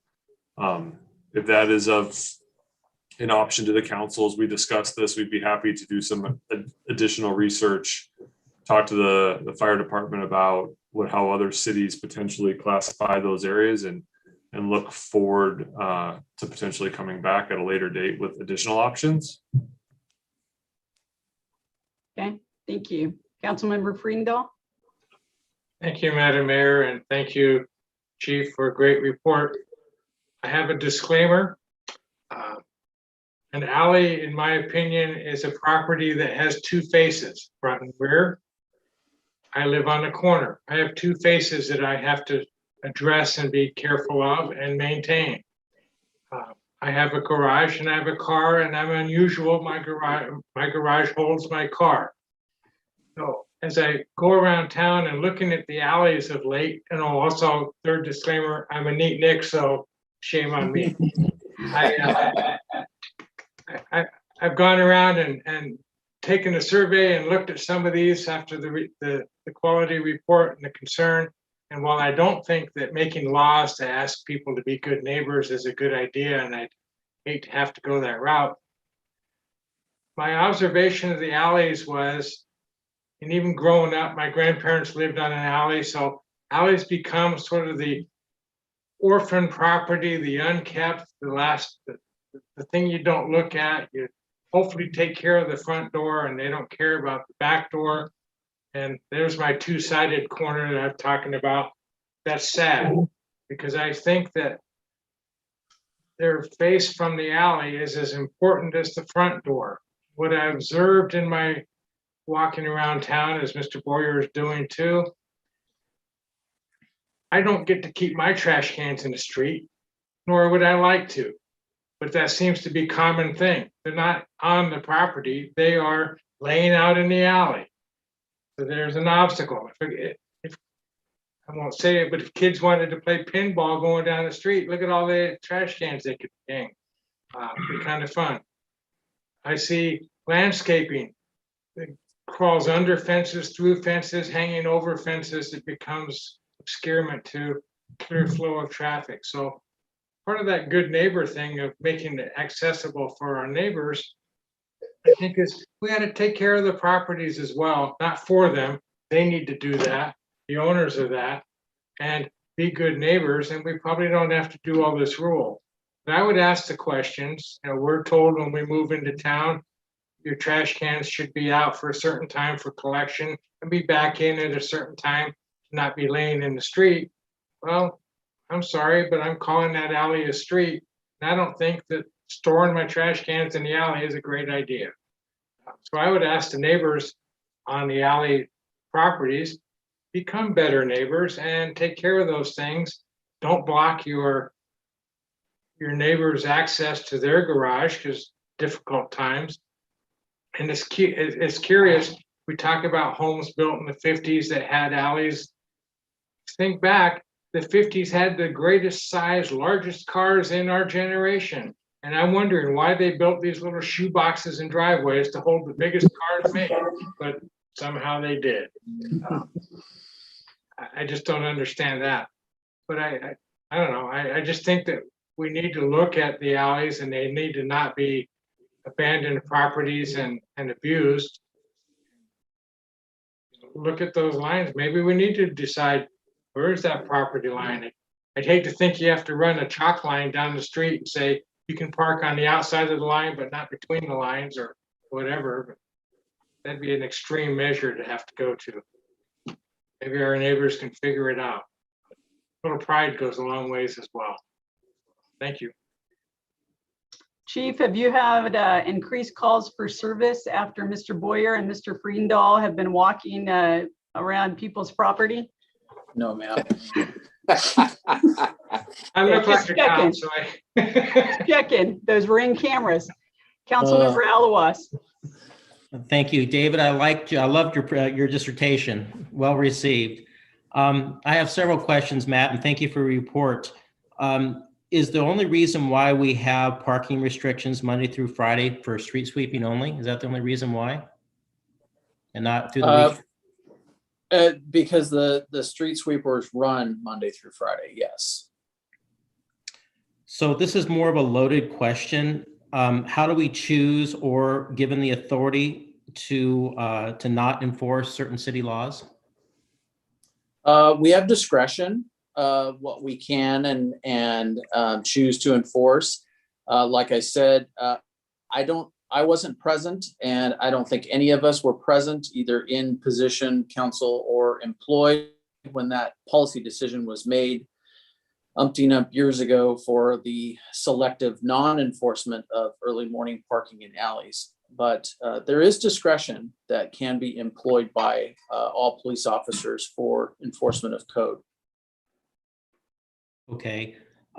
This one's a little trickier because I'm not sure if I've interpreted correctly. On the code 21.03.02 shows a minimum of 25 feet wide unobstructed is required for parking and unloading, as well as backing up carports, garages, and other parking stalls. Is that correct, or did I read it correctly, or is that incorrect? No, that's how it's labeled, and I think Jeff just raised his hand, so I think he's going to throw me a lifeline. One of the things that we did look at when that code was brought to us by a community member was try to determine how that's applied, and I bet you Jeff is going to be able to answer that for us, because all of the alleyways that we measured were 20 feet or less in width. Mr. Kugel, take it away. Sure. So, yeah, when I heard chapter 21, that's the zoning code. So, which actually regulates parking on private property. So what the 25-foot backup is for, it's primarily for if you have an attached or detached garage and you need 25 feet clear and unobstructed to back out of it. If your garage abuts an alley, the regulation is applied that from the backup from your garage to the opposite side of the alley needs to be 25 feet. So I think we might be mixing application of the zoning code to the public right of way. And just to be clear, the zoning code, that's not intended to or applied to cover parking in the public, in an alley or another part of the public right of way. Hey, Jeff, do you mind just explaining a little bit how, as our codes evolved over the last 100 years, potentially, how some, older garage, which are on the property line, may not meet that requirement, but are sort of grandfathered into some of the property line requirements? Sure. I mean, there's plenty of situations like Adam described where garages were built actually on property lines, even abutting an alley or the side or rear of a property line. That's not uncommon to see in many World War II homes when, zoning regulations were virtually non-existent, I think, in Glendora until the 30s. And even then, it was, access to the rear of the property. I think it's also, the reason it's a little bit different is on alleys. Most of the areas with alleys are pre-World War II areas of the city developed. They're not, most of the 50s and 60s and after are your sort of what you think about as your mid-century suburban design, where you're a front-loaded meaning coming off the street with your vehicle. So for homes that were built, let's say areas around the downtown, primarily where you have alleys, those access points, people either didn't have a car or they had many fewer cars than they do now. So that could be a source of the problem that these older areas around the downtown, for example, are just not, they weren't designed to accommodate more than 2 cars, or the parking on site isn't even adequate for 1 in some cases, because many people may not even have had a car when those units were built. Thank you, Jeff. So to extend on some of the questions that I have, this was perplexing. I think none of us really want to have extra laws or ordinances in place that might be unnecessary. But so I took this from more of a logical standpoint, and I had a conversation today with Los Angeles County Fire Battalion Chief Mike Inman, and he confirmed to me that alleyways are used by county fire, and there is a mandatory. It's mandatory to keep a minimum distance of 20 feet unobstructed for their emergency vehicles. So my guess is that that's probably written into some law, either state or county, or something that's generic. So in a sense, we have our own laws and we have other laws. And so if we're gonna waive our laws, then I don't think we have the authority to waive a county law or a state law for this issue. We had that situation not too long ago with the dynamite in the garage, where county fire used an alleyway to deal with that issue in that situation. A unique case, but by the same token, how many situations do we have that we don't get complaints, that neighbors try to deal with it themselves, or they simply get frustrated and they don't call anybody? I don't like to have to create new laws. My suspicion is, and it's the case, that we don't have to create any new laws. We just simply have to enforce the laws that we have. And it seems like that we have some from Matt, from what you had mentioned before and in your staff report, with the 6.2 miles of alleys that we have. Sometimes it's really hard to understand which ones are private, which ones are public, and even the ones that are public, there might be some encroachments going here and there that perhaps maybe we need to address to make sure that we have good neighbors taking care of themselves, because we have a rule of law, if you will. We put a good neighbor policy in for the Airbnb situation that we just did, because we kind of got out of control and we had to go there. So with that, we've had a great dialogue discussion with council members on both sides of the equation and everything. So I'd like to make a motion. I'd like to move that we instruct staff to mark all city-owned alleys, if they're not already currently identified, and enforce county fire regulations and update our city ordinance if necessary, which I would imagine not, to disallow parking in public alleys except for loading and unloading purposes.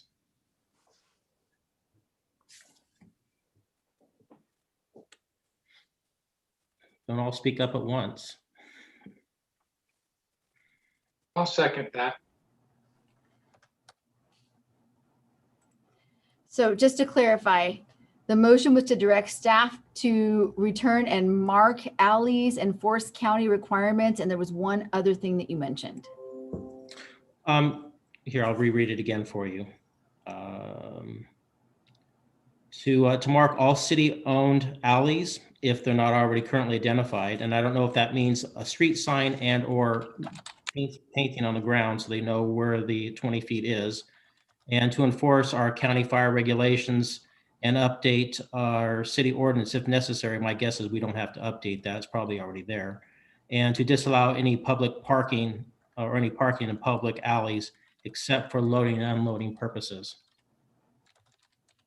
Because if this is required by county fire to have unobstructed 20 feet, we need to make sure for life and safety that they have their 20 feet. God forbid somebody gets hurt and they find out that it was obstructed, and they can't get through the alleyway, and then finds out that we chose not to enforce our own laws or the county or state laws.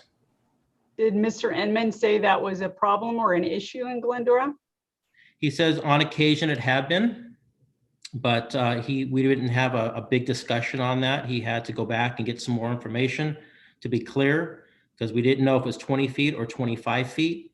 But then he came back and he clarified and confirmed that 20 feet is the minimum width that they have to have unobstructed for their vehicles. Councilmember Eloise, did he include what county fire code regulation he was referencing? No, he did not. May I ask that we staff be given time to discuss that issue with him and find out how that would apply to our current parking situation, and if any municipal code adjustments or amendments would be required on our part. It would probably be a good idea to examine that. There's oftentimes that there's county fire regulations that or county regulations that may or may not be applicable, and they might be a recommendation or such. But I'd have to research the fire regulation code to see how we would apply that. Well, if you take it from a logical standpoint, if you have an alley 20 feet wide and you have two cars parked parallel side by side, you're not getting through. And totally agree, and that's a scenario that we would fully enforce on the vehicle code, which says that you can't block a roadway or obstruct a roadway. But the definition of obstructing the roadway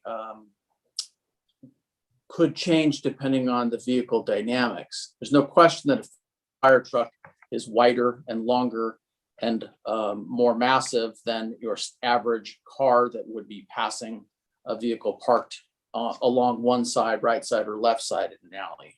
I won't debate that. You're absolutely correct. I'd just like to see what code they're referencing. My concern is if we try to debate our way in and out of what's acceptable, what's not acceptable, creates a slippery slope, and then pass that down to court enforcement or your officers, that becomes more problematic as opposed to being black and white. And I would just add, council member, that would actually be an issue in other streets that we have where cars park on both sides of our street where only one car can pass. We have some older regular streets just east of City Hall, for example, where there wouldn't be 20 feet of cars parked on both sides of that street as well. So it may be one of those things where it's a request of staff to come back, if that's the motion on the table, to look at those specific requirements and how legacy codes work in. I see Jeff smiling in case he has any additional information for us, but we actually have this conversation quite frequently with hillside developments about adequate streets, for example. Yeah, and I know that there's many properties that the city has annexed that came from the county that have totally different ways that their driveway and parking and everything is. So it's just, there's so many issues related to this. But Mr. City Attorney, well, I guess it would depend if the maker of this motion, if you're going to change it, or do we need to act on this motion before we could do anything else, Mr. City? Yeah, you've got a motion and a second. If the maker of the motion wants to modify it, he can. If not, time for a vote. So to be clear, Chief, what is it that you're asking? You're asking to take this motion into consideration and come and table it and come back to council with some options? I would say yes. I would hate for us to have direction to enforce an LA County fire code that our parking staff may not have the ability to enforce without researching it first. I'm not in denial that it exists. I want to read it. I want to make sure how it can be applied and what other cities do to enforce that. And I'd love to have the opportunity to dive down that before making a policy decision. And Chief, I would just add that we would need to review the applicability because of the terminology in our code, not just to alleyways, but streets in general. Thanks, sir. So maybe the appropriate motion is to continue this item to the next council meeting and direct staff to report back based on the discussion we've had today. In our municipal code, do we treat alleys and streets identically? Yes. Okay. And do we have a minimum width of streets?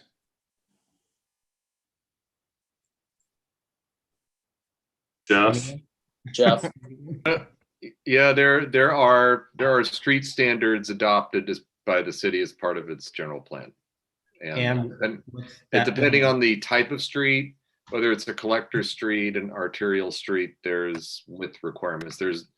I can't recall if there's a width requirement for an alley. But isn't it correct that not currently everything does not meet what those codes are because it predates that?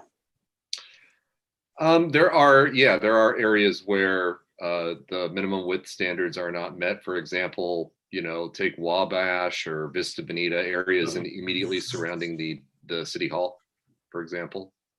Yeah, so I think what you're saying is not a one size fits all, if that's what you're asking, Mr. Alawas. So are you willing to withdraw your motion, or what is your preference? Let me ask one more question. Are alleys considered access only, or are they considered a street? Jeff, perhaps you could answer that. Well, they're part of the public right of way, but that's not an area that I don't know the answer to that. It mean if they're like a street, meaning they can carry traffic, you police them like with speed limits and other things like that. I don't know to what degree that the traffic laws apply to alleys. Okay, You know so what, Michael, can I ask you a question? Are you are you suggesting that we try to determine the private property lines along all of the alleys? well, I would imagine that we already know that because we already repaved several of them, so they have to know where the boundaries are. The pavement has absolutely nothing to do with where the Right. property lines are. Right. So you mean when we repaved several of those alleys, we repaved on private property? I'll guarantee you we have. I don't know that for a Yes. fact, but we have a lot of properties in town where the property line actually goes out into the street. Yes. And so the street is actually private property, which the city has an easement over. Right, but So- our easement area, did we pave past our easement area? But what you're looking for is when a community has evolved over 100 years, things change, and it's really difficult to try to have something that's black and white all the time. And so that's where I'm concerned what you're requesting would really be, honestly, it's impossible.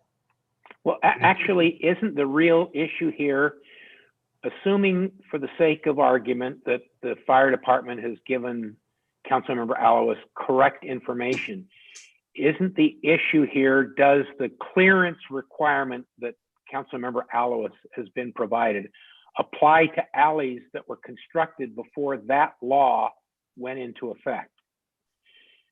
Or are these alleys legal non-conforming alleys?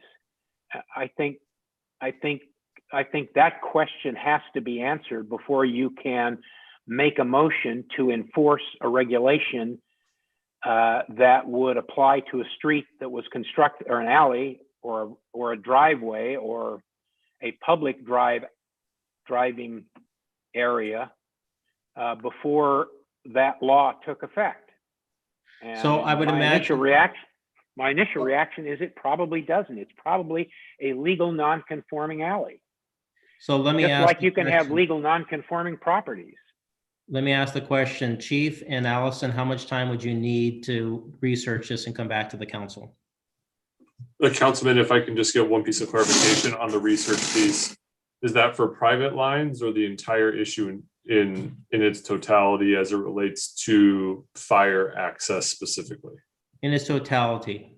So Allison mentioned that doing a lot line would be a very long and expensive process because of the amount of properties involved. So then let's kind of concentrate then on the fire issue for the chief brought up. Okay. So Yeah, Well, the issue, it seems to me that the issue is whether you call an alley and distinguish it from a street, you're talking about that portion of the city, that small percentage portion of the city.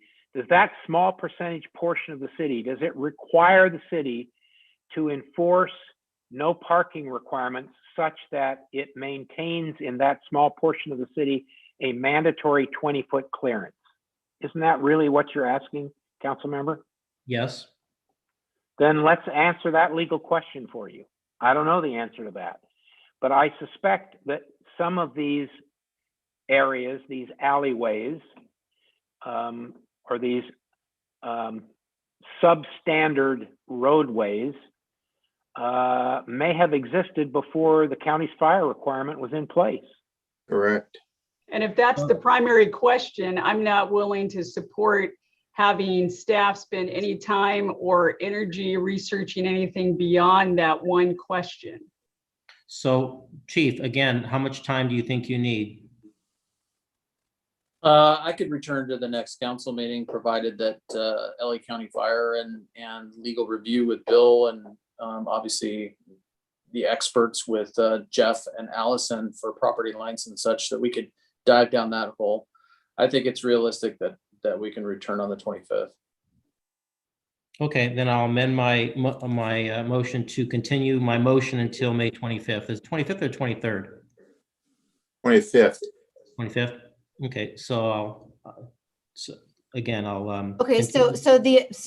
Wait a minute, is the seconder agree to the Yes. amendment to the motion? Okay. Yes.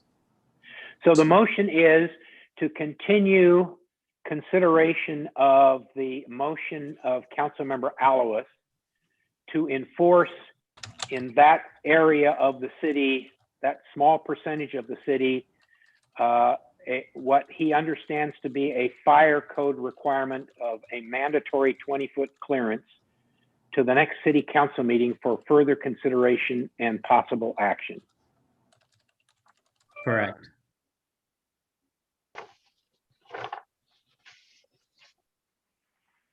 So consideration and possible action. You got it on tape. We can get it down in detail when we review the Just keep tape. it tomorrow to remember, so I'm doing it now.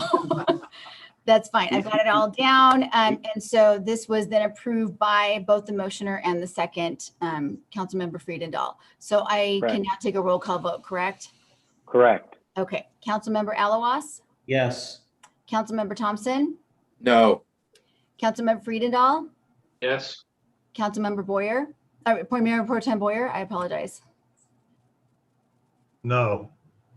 And Mayor Davis. No.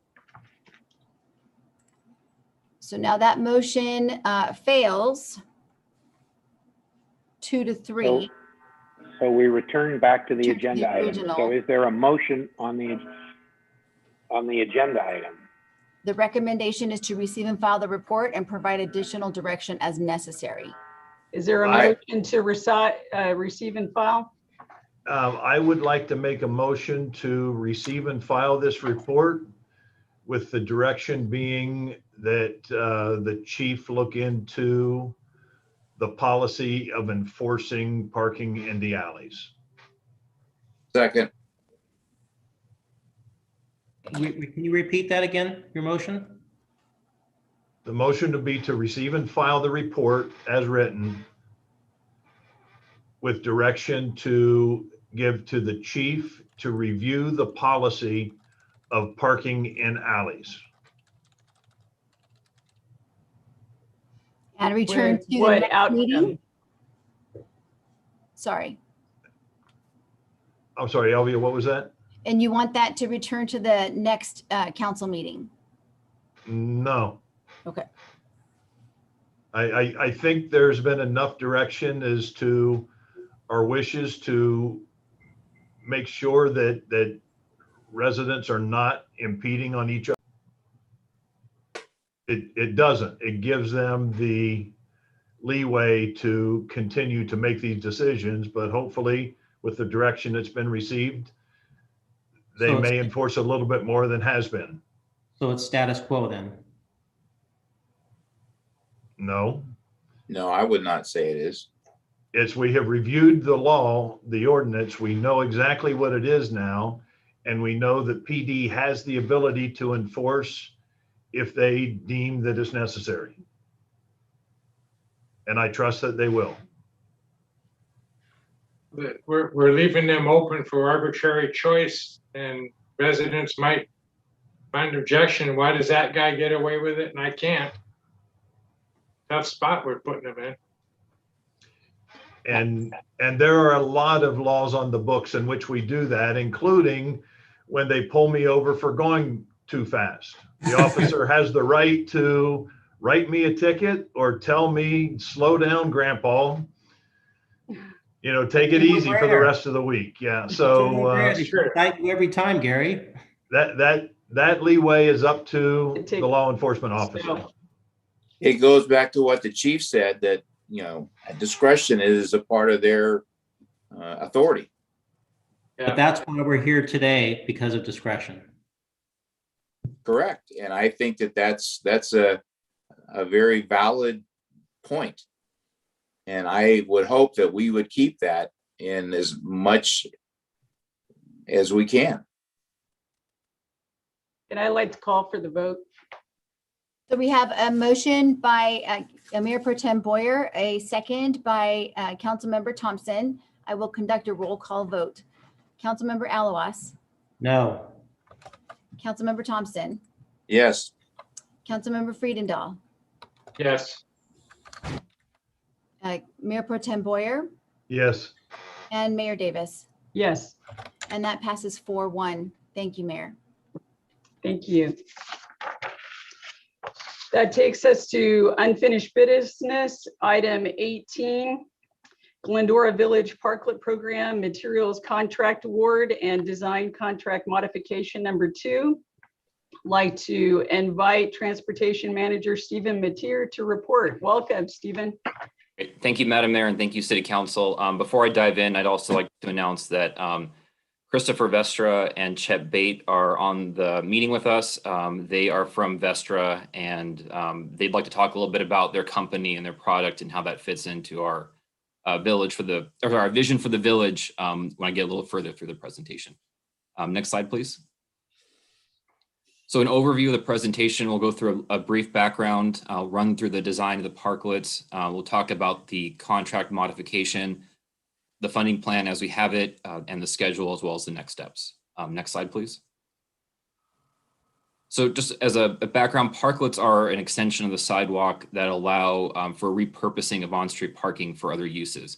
I'll say here too, this has been a great partnership. I think the City Council, especially over the past year, really has done a great job in leading. I think we're probably one of the most, cities at the forefront of the parklet. I think it's really important to acknowledge that not only did the bid board of directors acknowledge the importance of the parklets, but the individual restaurants that we spoke to talked about how this was a really great partnership between the city and really allowed them to not only survive the pandemic, but to come out thriving. And I really think it's important to acknowledge the leadership of the council on this. And this is really a momentous step, I think. And really, as I noted this too, this was really a temporary response to the pandemic. But given the success, given the feedback we received, there is a need for more temporary and compliant designs. Next slide, please. So there are 7 parklets throughout the village, starting on the south end with Kara's Corner, all the way up to the north end with Red Lounge and Village Eatery. Next slide, please. So I'll run through the designs. What you see here, this is the parklet for Kara's Corner. The dimensions for this one are, I believe, 30 feet by 13, which is a little over 400 square feet. And, oh, sorry, this is Kara, excuse me. Yeah, sorry, same dimension. Sorry, got to mix up my mind. What you see here are benches, which are wood and metal underneath. The parklet deck is wood and it sits on top of a steel base. And also the railings you see there are steel frames that are bolted to the ends of the parklets. I'll note in terms of the material, one of the things that we really liked about Vestra is the 15-year warranty on the wood as well as the metal pieces and a lifetime anti-corrosion. So really these are parklets that are built to last. Next slide, please. This is at Luca Bella, and this example here, part of the bid does not include the shade structure you see here or the tables, but we wanted to illustrate what this could look like once the shade structures are added and once the parklets are fully programmed. So this gives you a sense of how open they are and really it capitalizes on, I think, what's made the parklets a success, which is that people that are driving by or walking, they see the buzz, they see the busyness of each restaurant, which has really led to a lot of success. Next slide, please. This is looking at Red Lounge's parklet. As you see here, this is an example of where we have bike parking. This allows for people to ride up on their bike to park and to enjoy the restaurant. Again, this is the same size where it's 30 by 15. Next slide, please.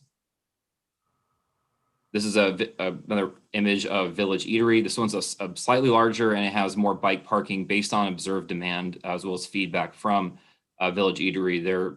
We felt necessary to add additional bike parking at this location. Next slide, please. This is Classic Coffee and Domenico's. This is an example of a shared parklet. What we used here is a semicircle bench to divide the spaces. So they're equal sizes. What you see on the outer end, though, are bike parking on both ends. And that takes advantage of the fact that bicyclists no longer have to haul their bike up onto the sidewalk, which has led to a lot of leaning bicycles on trees and kind of cluttering the right of way. This keeps bicyclists and their parking in the street and really helps clean up the right of way. Next slide, please. This is Crust and Crumble and Ed's Lounge. Again, this is another shared parklet. Here we used a planter as a divider. And again, these are equal spaces with 2 benches on each side. Next slide, please. Vault Parklet, again, another longer one that is shared and divided by 2 planters. One thing I'll note is you notice here, there is that kind of silver or metal panel that's down. That is the ramp that goes from the curb onto the parklet. And that allows for about a 6 to 7 inch clearance for stormwater and runoff to go underneath the parklet. So that's an adjustable ramp, which can go up and down. And as you know, our street is kind of has varying heights at different parts of the curb. So this is a really flexible option for us to ensure that the parklets are as level as they can be. Next slide, please. So before I get into the contract mod, I'll pause here and I'd like to have Chip and Christopher talk about the product and their company and how this fits into the vision.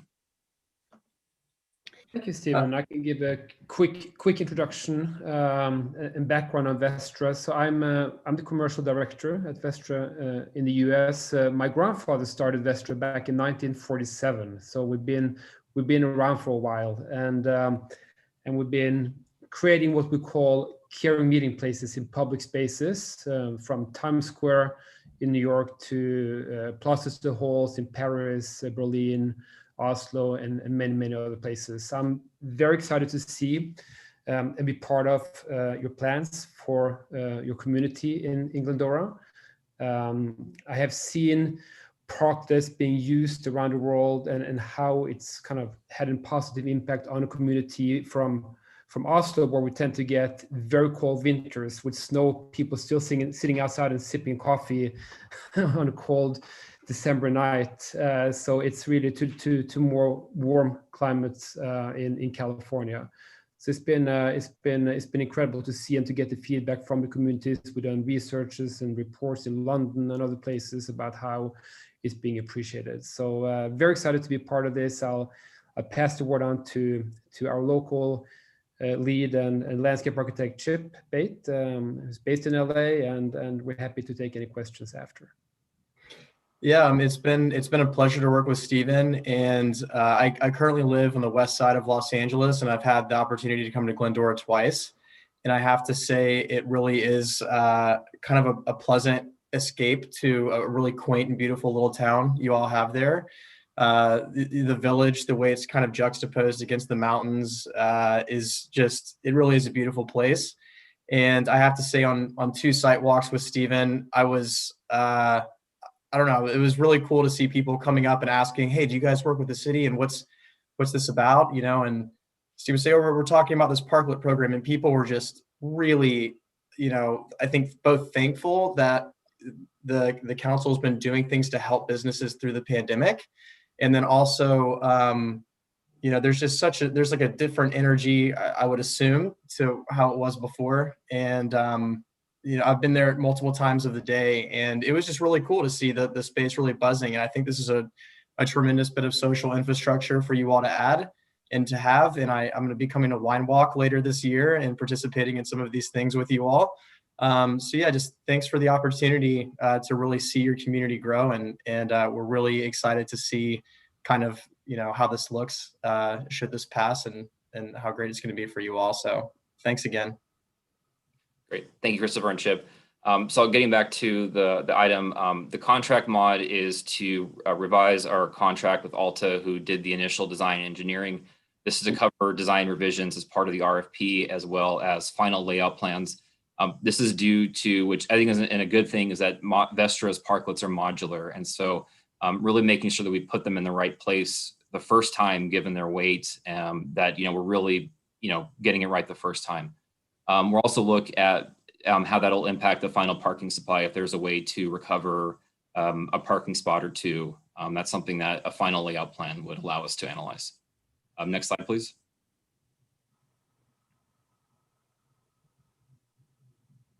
So in terms of the funding plan, council authorized an up to or not to exceed amount of $500,000.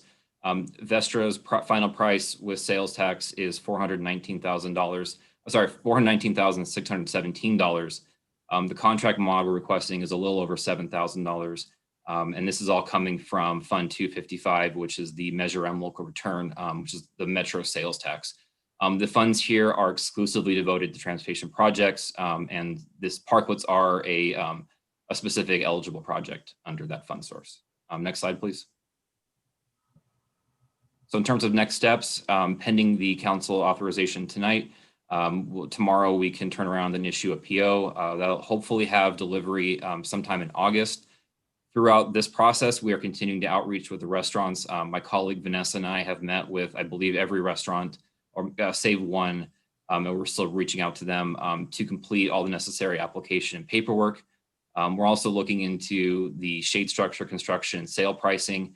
And I'm happy to announce that, I also was able to confirm with the San Gabriel Valley Conservation Corps their ability to provide labor for this effort. So with that, we can take any questions that the council has for us. Thank you, Stephen, Christopher, and Chip, and thank you for checking out the village, Chip, and being willing to come back and partake in some activities there. We appreciate that. I know that everyone has been extremely positive about the opportunity to dine out and looking forward to the city continuing that. So that is great. Councilmember Thompson. Thank you, Mayor. And I want to also express my thanks to Steve and the staff for the excellent report. And I'm fully supportive of this. With that said, I do have just probably 4 or 5 things to ask. Is anything being done to include our new wine shop, Stephen? I think that'd be a great place to have a place to sit down and kind of hang out. And I did not see their name on this list. We can certainly reach out to them and see if they're interested in a parklet. Okay. I'm a little bit concerned about what's happening with the Sushi and they kind of have expanded into the walkway, as you say, the sidewalk there. Any thought on what they're going to be doing, because they're not a part of this list? That's correct, council member. We've reached out to Sushi and Frisella's and T. Phillips. The plan we have right now is that the conceptual improvements to Mita Avenue would help alleviate, I think, some of that the right-of-way issues on the sidewalk. So as part of this too, we'll be talking to all 3 of those restaurants on any potential right-of-way issues they have. But I think the improvements I would focus on would be for Mita Avenue. Great, thank you. Another concern of mine is rain and wind. I see nothing that would come down on the sides, and I certainly don't want to have blue tarps like all of a sudden showing up. Is there any way that something can be done to protect the customers when and if there is wind and rain from blowing in or blowing them? Yeah, great question. We're reaching out right now to various shade structure and shade sale providers. So part of that will be looking at the different options that we have, and so we'll pass that recommendation along to see what we can do to prevent kind of crosswind or cross rain in the situations. Okay, just a couple more things. Signage.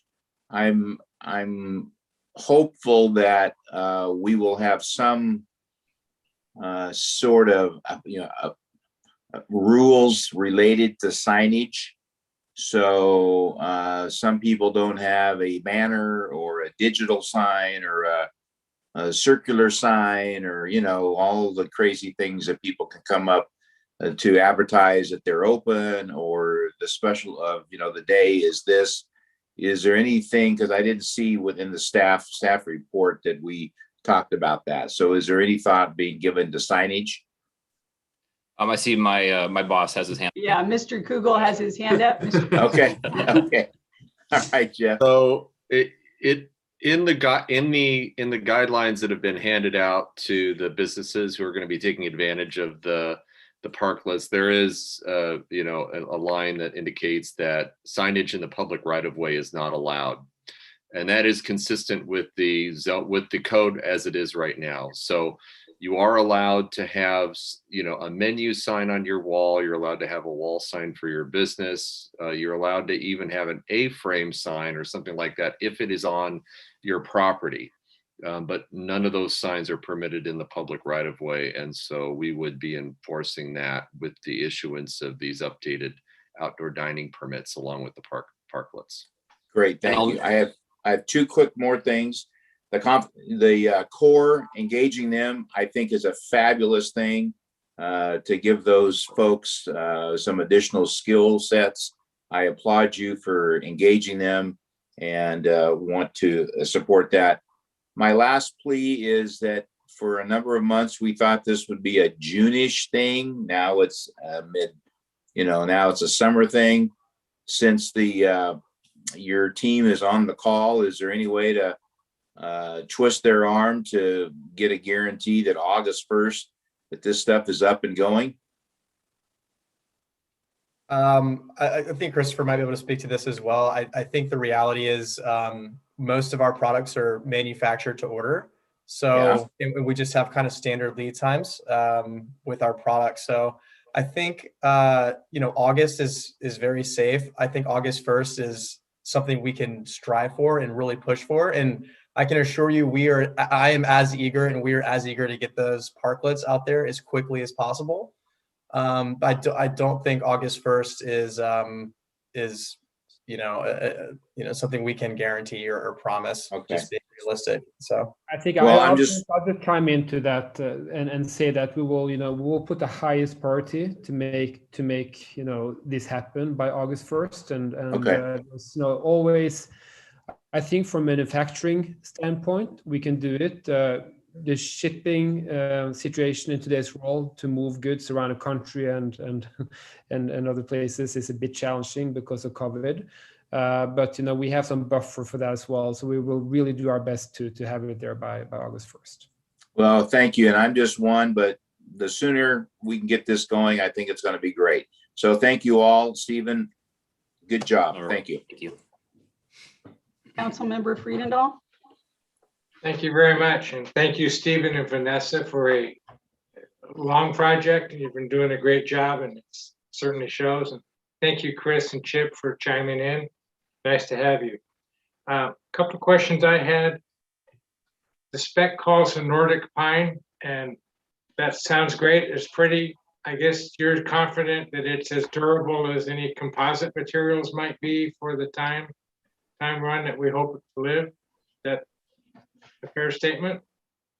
I can talk to this again, since I've been growing up with the Nordic pine. I'm Norwegian, and we've been using Nordic pine for 70 years. We have it in Times Square, where you have humid summers and freezing cold winters.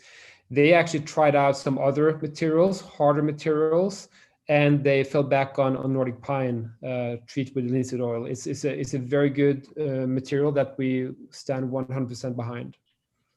And it holds up to tables and chairs moving around, and definitely. And we go very thick. So these parklets are really, I joke about it sometimes, bulldozer proof. You can drive anything over them. And we go typically twice as thick as most others on the wood.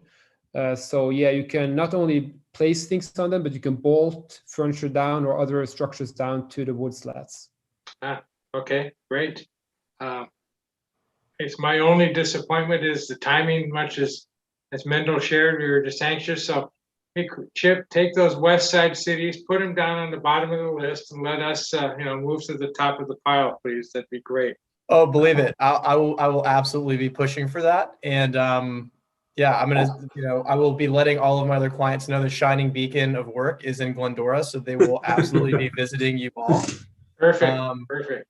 So I think this will also be quite a tourist destination and attraction for you all as well. Yeah, I'm sure. One other material question, the transition plate that goes across the gutter gap. That I see those sometimes as when it's wet, that becomes a slip point. Do we have a thought to keeping the helping the customers from go skating when they hit that thing if it is wet? There is a texture on that surface. So it's don't get me wrong. I think anything at the right angle and lubrication and speed can be slippery, but it's actually quite grippy. So it's designed to avoid that type of catastrophe. Okay, great. And then Stephen, the Conservation Corps assembly, that's great. Now, if you handed me a box of IKEA parts, I'd be in deep trouble. So I hope that that way. But these are easier than IKEA. IKEA, yeah, I think we've all had a 4-hour cabinet. Great products, however. Okay, and then one last thing, Stephen, it came up recently in a meeting last week. Based on the timing of this and where it may hit in August, if we could keep in mind that the Chamber's flashback event on the 18th or 19th of August, obviously if they have a lot of space to park cars, they'll be pleased. If this is delayed or something, if moving it a day or so helps them, but still doesn't, if we're late August, we're late. It's going to be it. But anyway, give that some thought, please, and in our timing for installation, they'd be very grateful for that. And depending on when materials land. Great, thank you very much. Thank you. Councilmember Alawas. Thank you, Mayor. Stephen, great report. I'm excited to see these things installed, just like Mendel and David. Hopefully, we're hoping to have these in June, but looks like it's now going to be middle to the end of August if you add up all the lead times of 12 to 14 weeks and the deadline of June 30th to get all the applications in. I noticed on the quotation, the delivery methods via ocean. Where are these parklets coming from?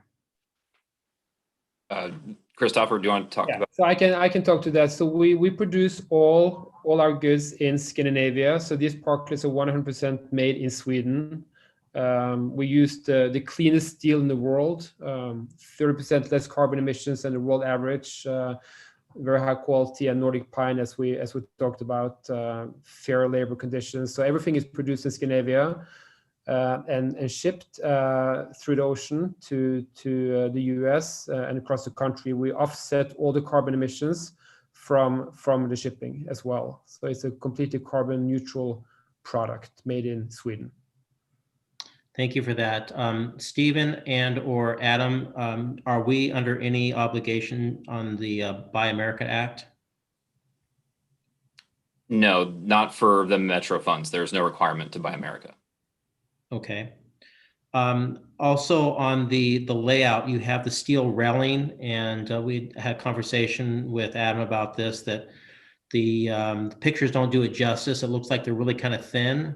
Is there any other barriers that are going to be installed or could be installed, or is this steel enough to dissuade a car if it kind of crashes into it? So a couple points, and I can let Christopher or Chip maybe talk about the material itself. Vanessa and I were able to go see one of these in person in Bakersfield, and it was very impressive, the sturdiness. Actually, the railings may not look substantial in the renderings, but they are quite sturdy. You know, I've gained some weight with COVID, so I could lean on them, no problem. You know, and I'll note too that the renderings, they didn't show, but there will be protective bollards at certain locations to deflect any oncoming vehicle. And that's part of the layout plan with Alta, is to finalize where those bollards would land. Well, Stephen, on TV, you look skinnier, okay? Oh, thank you. It takes away 5 pounds, right? They say. Let's make it 10 in your cases, okay? I like that. Yeah, I'll go with that. The last question that I have is that originally when we spoke about this, the parklets were only going to be the width of the storefront, whether the restaurant or whichever. And now this is expanded over several storefronts and in between storefronts. Like if you have Ed's Place, you have Crest and Crumble, there's a storefront in between there that is not a restaurant. And now we're expanding that and losing car spaces. Can you speak to that? Yeah, I believe that the impact where we exceed the width of the restaurant or the property is the crust and crumble heads place, as you noted, and for Village, Vault and Diplomat, I believe. In both of those cases, the proprietor that's in the middle of that parklet had no issue, or at least expressed no issue to us about that arrangement. And part of the layout plan that we're going through is to see if, given this final design and where the bollards land, are we able to recover a parking spot or two? Because I do know that, there are some, we've heard some comments about the parking issue. And so we want to make sure that we're diligent in, managing the frontage of the parklets. So with that being said, I guess, I don't know if it's the ordinance or what we have voted on and approved, does that need to be adjusted then? In my opinion, no, but because there's the approval of the I guess the impacted business, but it would be up to council if you want to direct us to amend that. I'm just for clarity purposes for down the road, 10 years down the road, they kind of wonder what council did if it's not clear. I think that would be up to council. We're happy, either under the current guidelines or if that's further direction from council. Adam, do you see that as being necessary?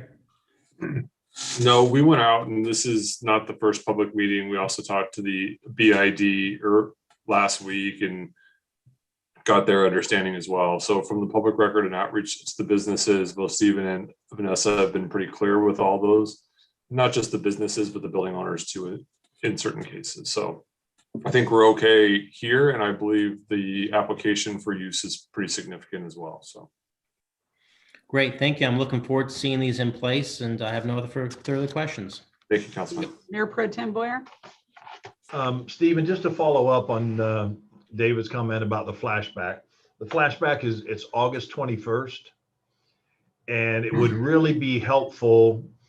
It sounds like we're going to have this done before the flashback. It would really be helpful for the chamber and the Kiwanis for us to have an idea how many parking spaces are going to be utilized so that they could adjust their car show accordingly.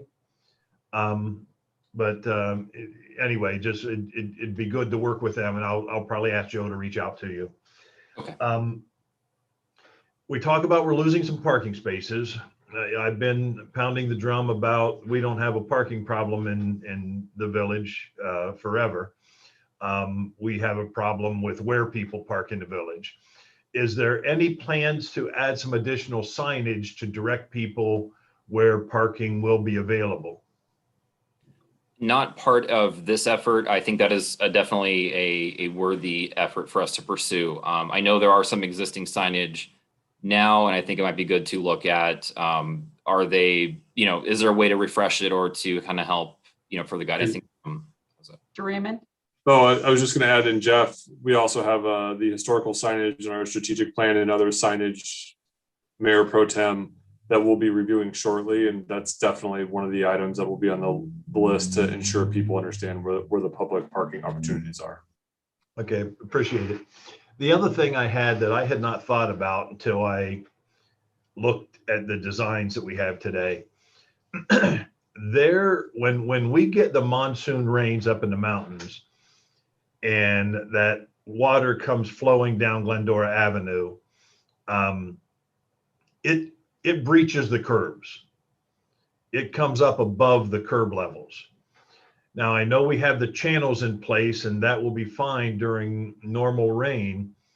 But if we have the types of monsoons, which we have every couple of years, when the water hits these parklets, that water is going to be diverted up onto the sidewalks and through the front door of my office.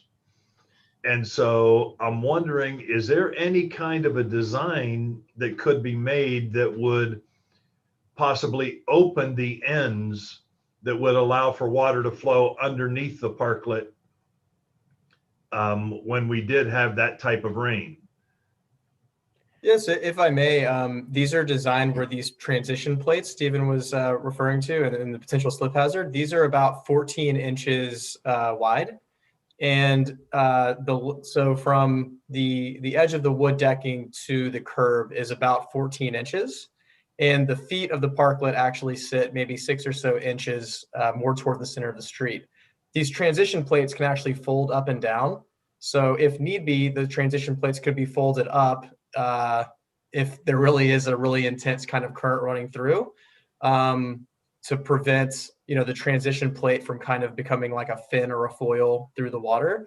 I think that a 14-inch offset from the curb, I don't know because I haven't seen it during these conditions, but maybe that's a question to ask, is 14 inches enough in the event that this, gutter turns into a full-on like river? When we have these monsoon rains, the water will be out into the streets the width of these parklets. Okay, it will be such so that you cannot jump over the stream of water as it's coming down the street. And it actually, in my 20 years of being here in the village, probably 3 or 4 times, it breaches the curb and actually comes up onto the sidewalk and into some of the offices. So, that's a strange occurrence, and it's something we have to deal with. My concern is, could this possibly make it worse as the water hits that parklet? It's got to go somewhere, and it's going to be diverted up onto the sidewalks, which really could cause some flooding problems for some of the businesses down here. So I'm just wondering if there's any kind of, is there any space underneath? Oh, the yes. Parklet on the edge? It's sitting, so there's adjustable feet, and the parklet is sitting, your curbs are 11 inches tall. Right. So the top of our deck will be just about flush with the top of the curb. The bottom piece of our parklet frame sits 6 inches below the top of the deck. So the bottom of the parklet will be 5 inches minimum off the height of the street. So water is able to flow underneath. Water will flow underneath of it. But it's still a good point to bring up in the fact that I think that there can occasionally be some debris like leaves and branches and these sorts of things that can become kind of stuck. But again, these transition plates can fold up. So if anything, debris or something does get stuck, it's quite easy to access these things and clear them out. So I would just add one additional thing, Councilman. One of the items that we're looking at is the green street along Glendora Avenue, which could be Mita. There could actually be, as we move forward with some of the funding, a storm drain on Mita as part of a green street that would also help offset some of the issues. Okay. And then, on the same note, are these things secured to the pavement, or are they just being held in place by their weight? By their weight, freestanding. So I go back to the question of these rare floodwaters that we get. Is there any kind of study that's been done how they hold up for something like that? Because I would hate to see one of these things picked up by an onslaught of water and actually move down the street. And we think that can't happen until we see, big trucks floating down streets in certain cities. Yeah, so each one of our parklet urban floor systems individually weighs about 2,000 pounds. And each of these groupings is, 5 to 8 of these pieces. So it would have to be a pretty intense amount of water to move something that's, weighs 8 tons. I think there maybe could be calculations that could be done, but I'm pretty confident they're not going anywhere. Like the water couldn't move them. Yeah, and they're all these are all fastened together, so it's one large, maybe 8 to 10 it's one ton structure. Exactly, yes, sir. Okay, that's the only questions I have. I love the look of them. I'm really looking forward to this. Awesome. Thank you. No, looking forward to it. The only thing I know, my Danish grandmother would question me, proving something from Sweden, but that's okay. I'm sorry. I did live 5 years in Copenhagen as well, so I have a small Dane in me. Oh, very good. No, thank you. Appreciate it. And I will entertain a motion from council. So moved. I think I heard a motion by Councilmember Thompson, and who was the second? I'll I say, think- Yes, okay. Councilmember Friedendahl, thank you. And that is to award a contract to Vestra Inc. and approve contract modification number 2 with Alta Planning and Design and authorize city manager to execute the agreement. Councilmember Alawas, Yes. Councilmember Thompson, Yes. Councilmember Friedendahl, yes. Mayor Pro Tem Boyer, Yes. and Mayor Davis. Yes, And that passes 5-0. Thank you, Mayor. great. Thank you, Stephen. Thank you, Thank you. Christopher, and thank you, Chip. We're looking forward to it. Okay, that takes us to new business. Consideration of resolutions relating to the levy of fiscal year 2021 to 2022 assessment and connection with the landscape maintenance districts. And here to report is landscape and contract supervisor Andrea Miller. Welcome. Thank you. Good evening. Good evening, Mayor and City Council. Can you hear me okay? Yes. Okay, good. Okay, I'm here tonight to provide the annual report on Landscape Maintenance District 1. Next slide, please. So a brief timeline and show some background. In 1972, the Landscape and Lighting Act permitted the establishment of assessment districts by agencies for the purposes of providing certain public improvements. This act requires that the cost of these improvements be levied according to the benefits rather than the assessed value. Then in 1976, the city of Glendora created the Landscape and Streetlight Assessment District. In 2006, due to Proposition 218, which was the Right to Vote on Taxes Act, it required that the Landscape and Streetlight Maintenance Districts be split and reformed as 2 separate districts.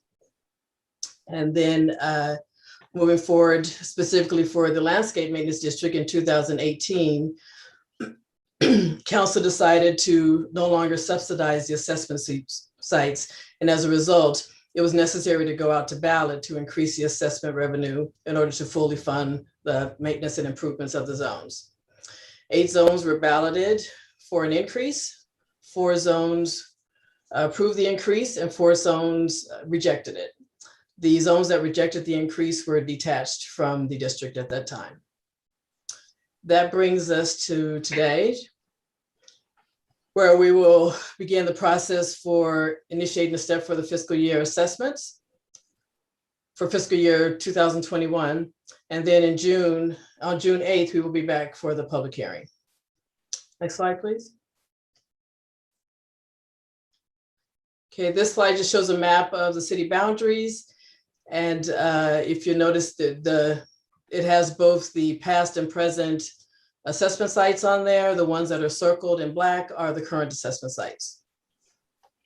Next slide. Okay, so again, today we are presenting 3 resolutions. 1 initiating the proceedings for the annual assessment, giving notice of intent, 2nd giving notice of intent and a time and place for the public hearing. And then the 3rd one is approving the preliminary engineer's report. And then again in June, on June 8th, we will be back to for the public hearing and to present 2 final resolutions. Next slide, please. Okay. This slide shows the budget increase for the current 7 districts. It has the number of parcels in each district, and then the current cost and last year's cost. And then the last column shows the increase from the prior year. This year, our rate increase was 2.9%. Okay, next slide, please. So just kind of looking forward a little bit, some of the sites that were detached, we've received some input from residents who were interested in rejoining the district. So we will be looking at specifically at these 4 listed at the top: Banner and Arrow, Hunter's Trail, Greenfield Court, and West Sierra Madre. So this month we will be sending out questionnaires to determine interest, if there's actually interest in them returning to the landscape maintenance districts, and if so, if there's a good amount of interest. If there is, the staff, along with Wildan Financial Services will conduct public outreach meetings with these zones to discuss options, cost, everything included to get the sites back up to par and then to get them back onto the district. Going forward, March 22nd, we would send out ballots and the notice documents 45 days ahead of the public hearing. And then in June, we'd be back for the public hearing to provide ballot results and to also levy the assessment. Next slide. So again, tonight we are presenting 3 resolutions.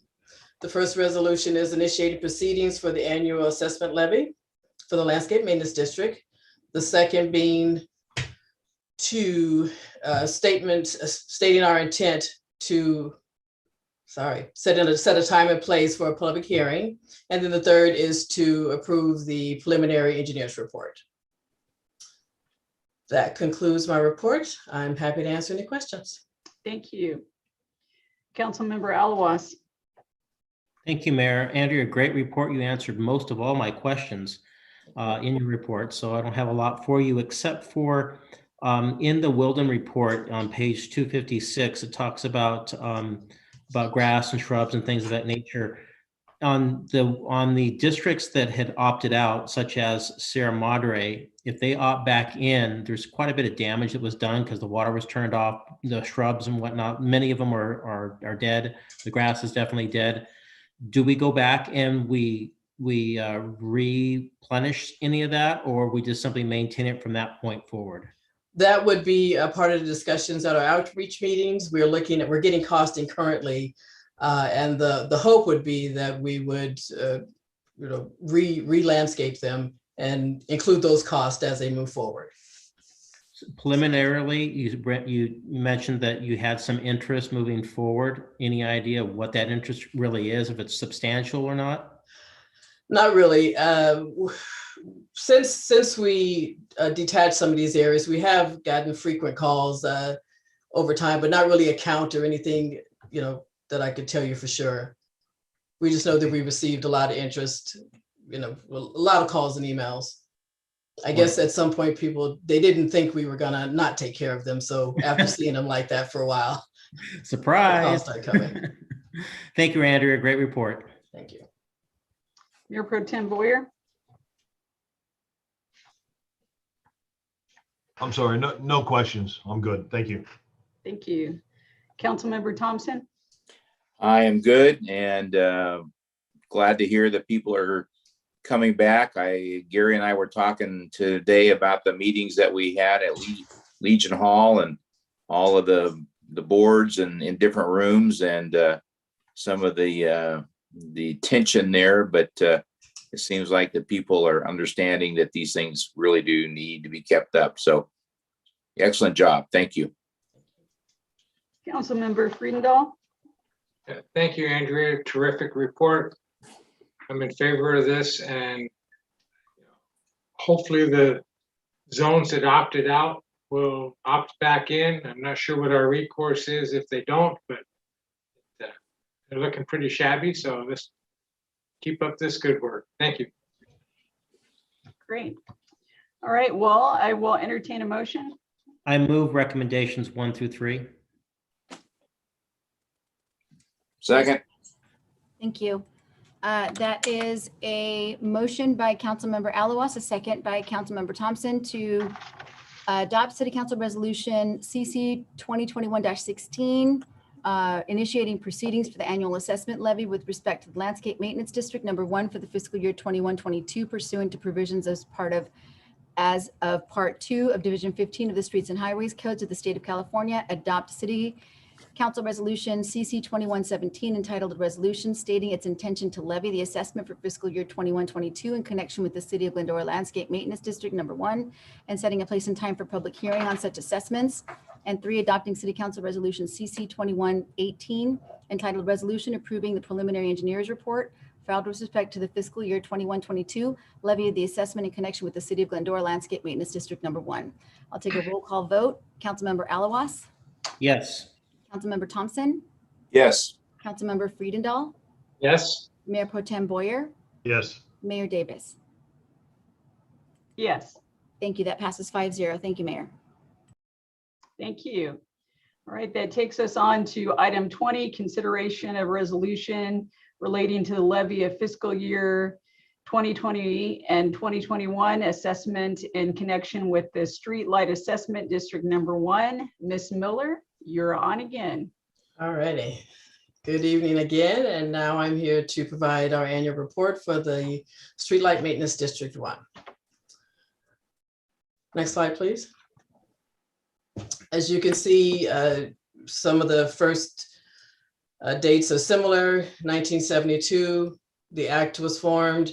In 76, the city created the Landscape Maintenance District. And in 2006, we split the district and reformed, creating a Landscape Maintenance District and a Streetlight Maintenance District. However, this month, we found out that through an audit by the county that there were 33 streetlights that they were paying for. At that time, they requested that we take over the lights as well as the payments and additional funds as well, which we'll go over a little bit later.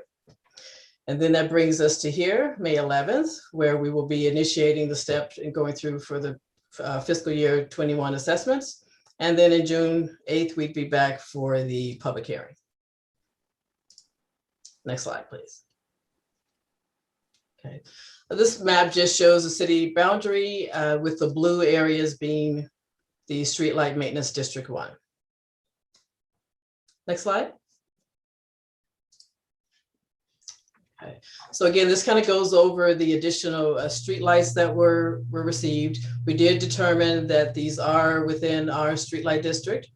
And so we're taking over both the payments, and also the county has requested that we pay 3 years reimbursement per the Southern California Edison Rule 17. Taking these over, not all the benefiting parcels are being assessed. And so they will be pushed through under the general fund, and parcels, as parcels can only be assessed by annexing them into the district or balloting the entire city for the cost. So currently we have annually, it looks like they've been paying $5,333 and over the course of 3 years for a total of $16,000. Next slide, please. Okay. This slide shows the rate calculations for Benefit Zone A and Benefit Zone B. Benefit Zone B includes parcels within gated communities that are served by no public lighting other than the perimeter lighting. All other parcels are included under Benefit A. Next slide. It shows our fiscal impact. We have the district costs, which are the assessment that we hope to receive, which is $4,380. We have the general fund, which included in this is the $16,000 for the 33 additional lights. We've included that this year. And for a total of the $685,000 for complete maintenance and maintaining the street lights, safety lights, and the traffic signals. Next slide. So again, we are here with 3 resolutions to initiate, first one being to initiate the proceedings for the annual levy. The second to state our intent to levy the assessment for the fiscal year 21-22 and to set a time and a place for the public hearing. And then third, to approve the preliminary engineer's report. That concludes my report. I'm happy to answer any questions. Thank you. Councilmember Thompson.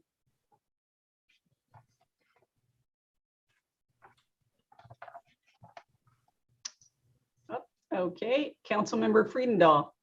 Yeah, thank you, Andrea, once again, and no questions. Thank you. Councilmember Alawas. Andrea, thank you for your report. Just one quick question. Since we went over to LED lights, there's a cost savings there for the electricity, I would imagine. Is any of that passed through, or is that reflected in the increase that we're seeing? I'm not sure about the cost. I was looking into that briefly today, but I can get back to you on that. Wonderful. Thank you. Andre, I can just add just really briefly to that specific, the overall cost billed to the city, and therefore the entirety where those lights are allocated are less. I think the first year was like $20,000, and that would have been reflected in the overall cost. Thank you. Councilmember Thompson. Sorry about that, but I'm back and support this. Thank you. Mayor Pro Tem Boyer. No questions. Okay, then I will entertain a motion. I move recommendations 1 through 3. Second.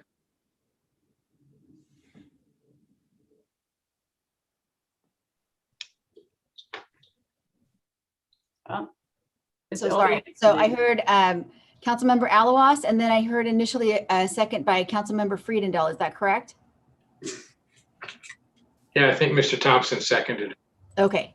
It doesn't matter. Want to make sure. Okay, thank you. That is adopt a city resolution CC 2119 entitled Resolution Initiating Proceedings for the Annual Assessment Levy with respect to the Streetlight Maintenance District Number 1 for the fiscal year 21-22 pursuant to the provisions of Part 2 of Division 15 of the Streets and Highways Code of the State of California. Adopt a City Council Resolution CC 2120 titled the State and stating its intention to levy the assessment for fiscal year 21-22 in connection with the City of Glendora Streetlight Maintenance District Number 1 and setting a time and place for the public hearing on such assessment. And 3, adopt a City Council Resolution CC 2121 entitled Resolution Approving the Preliminary Engineers Report filed with respect to the fiscal year 21-22 levy of the assessment in connection with the City of Glendora Streetlight Maintenance District Number 1.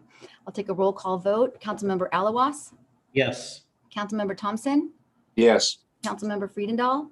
Yes. Councilmember Mayor Pro Tem Boyer? Yes. And Mayor Davis? Yes. That passes 5-0. Thank you, Mayor. Thank you.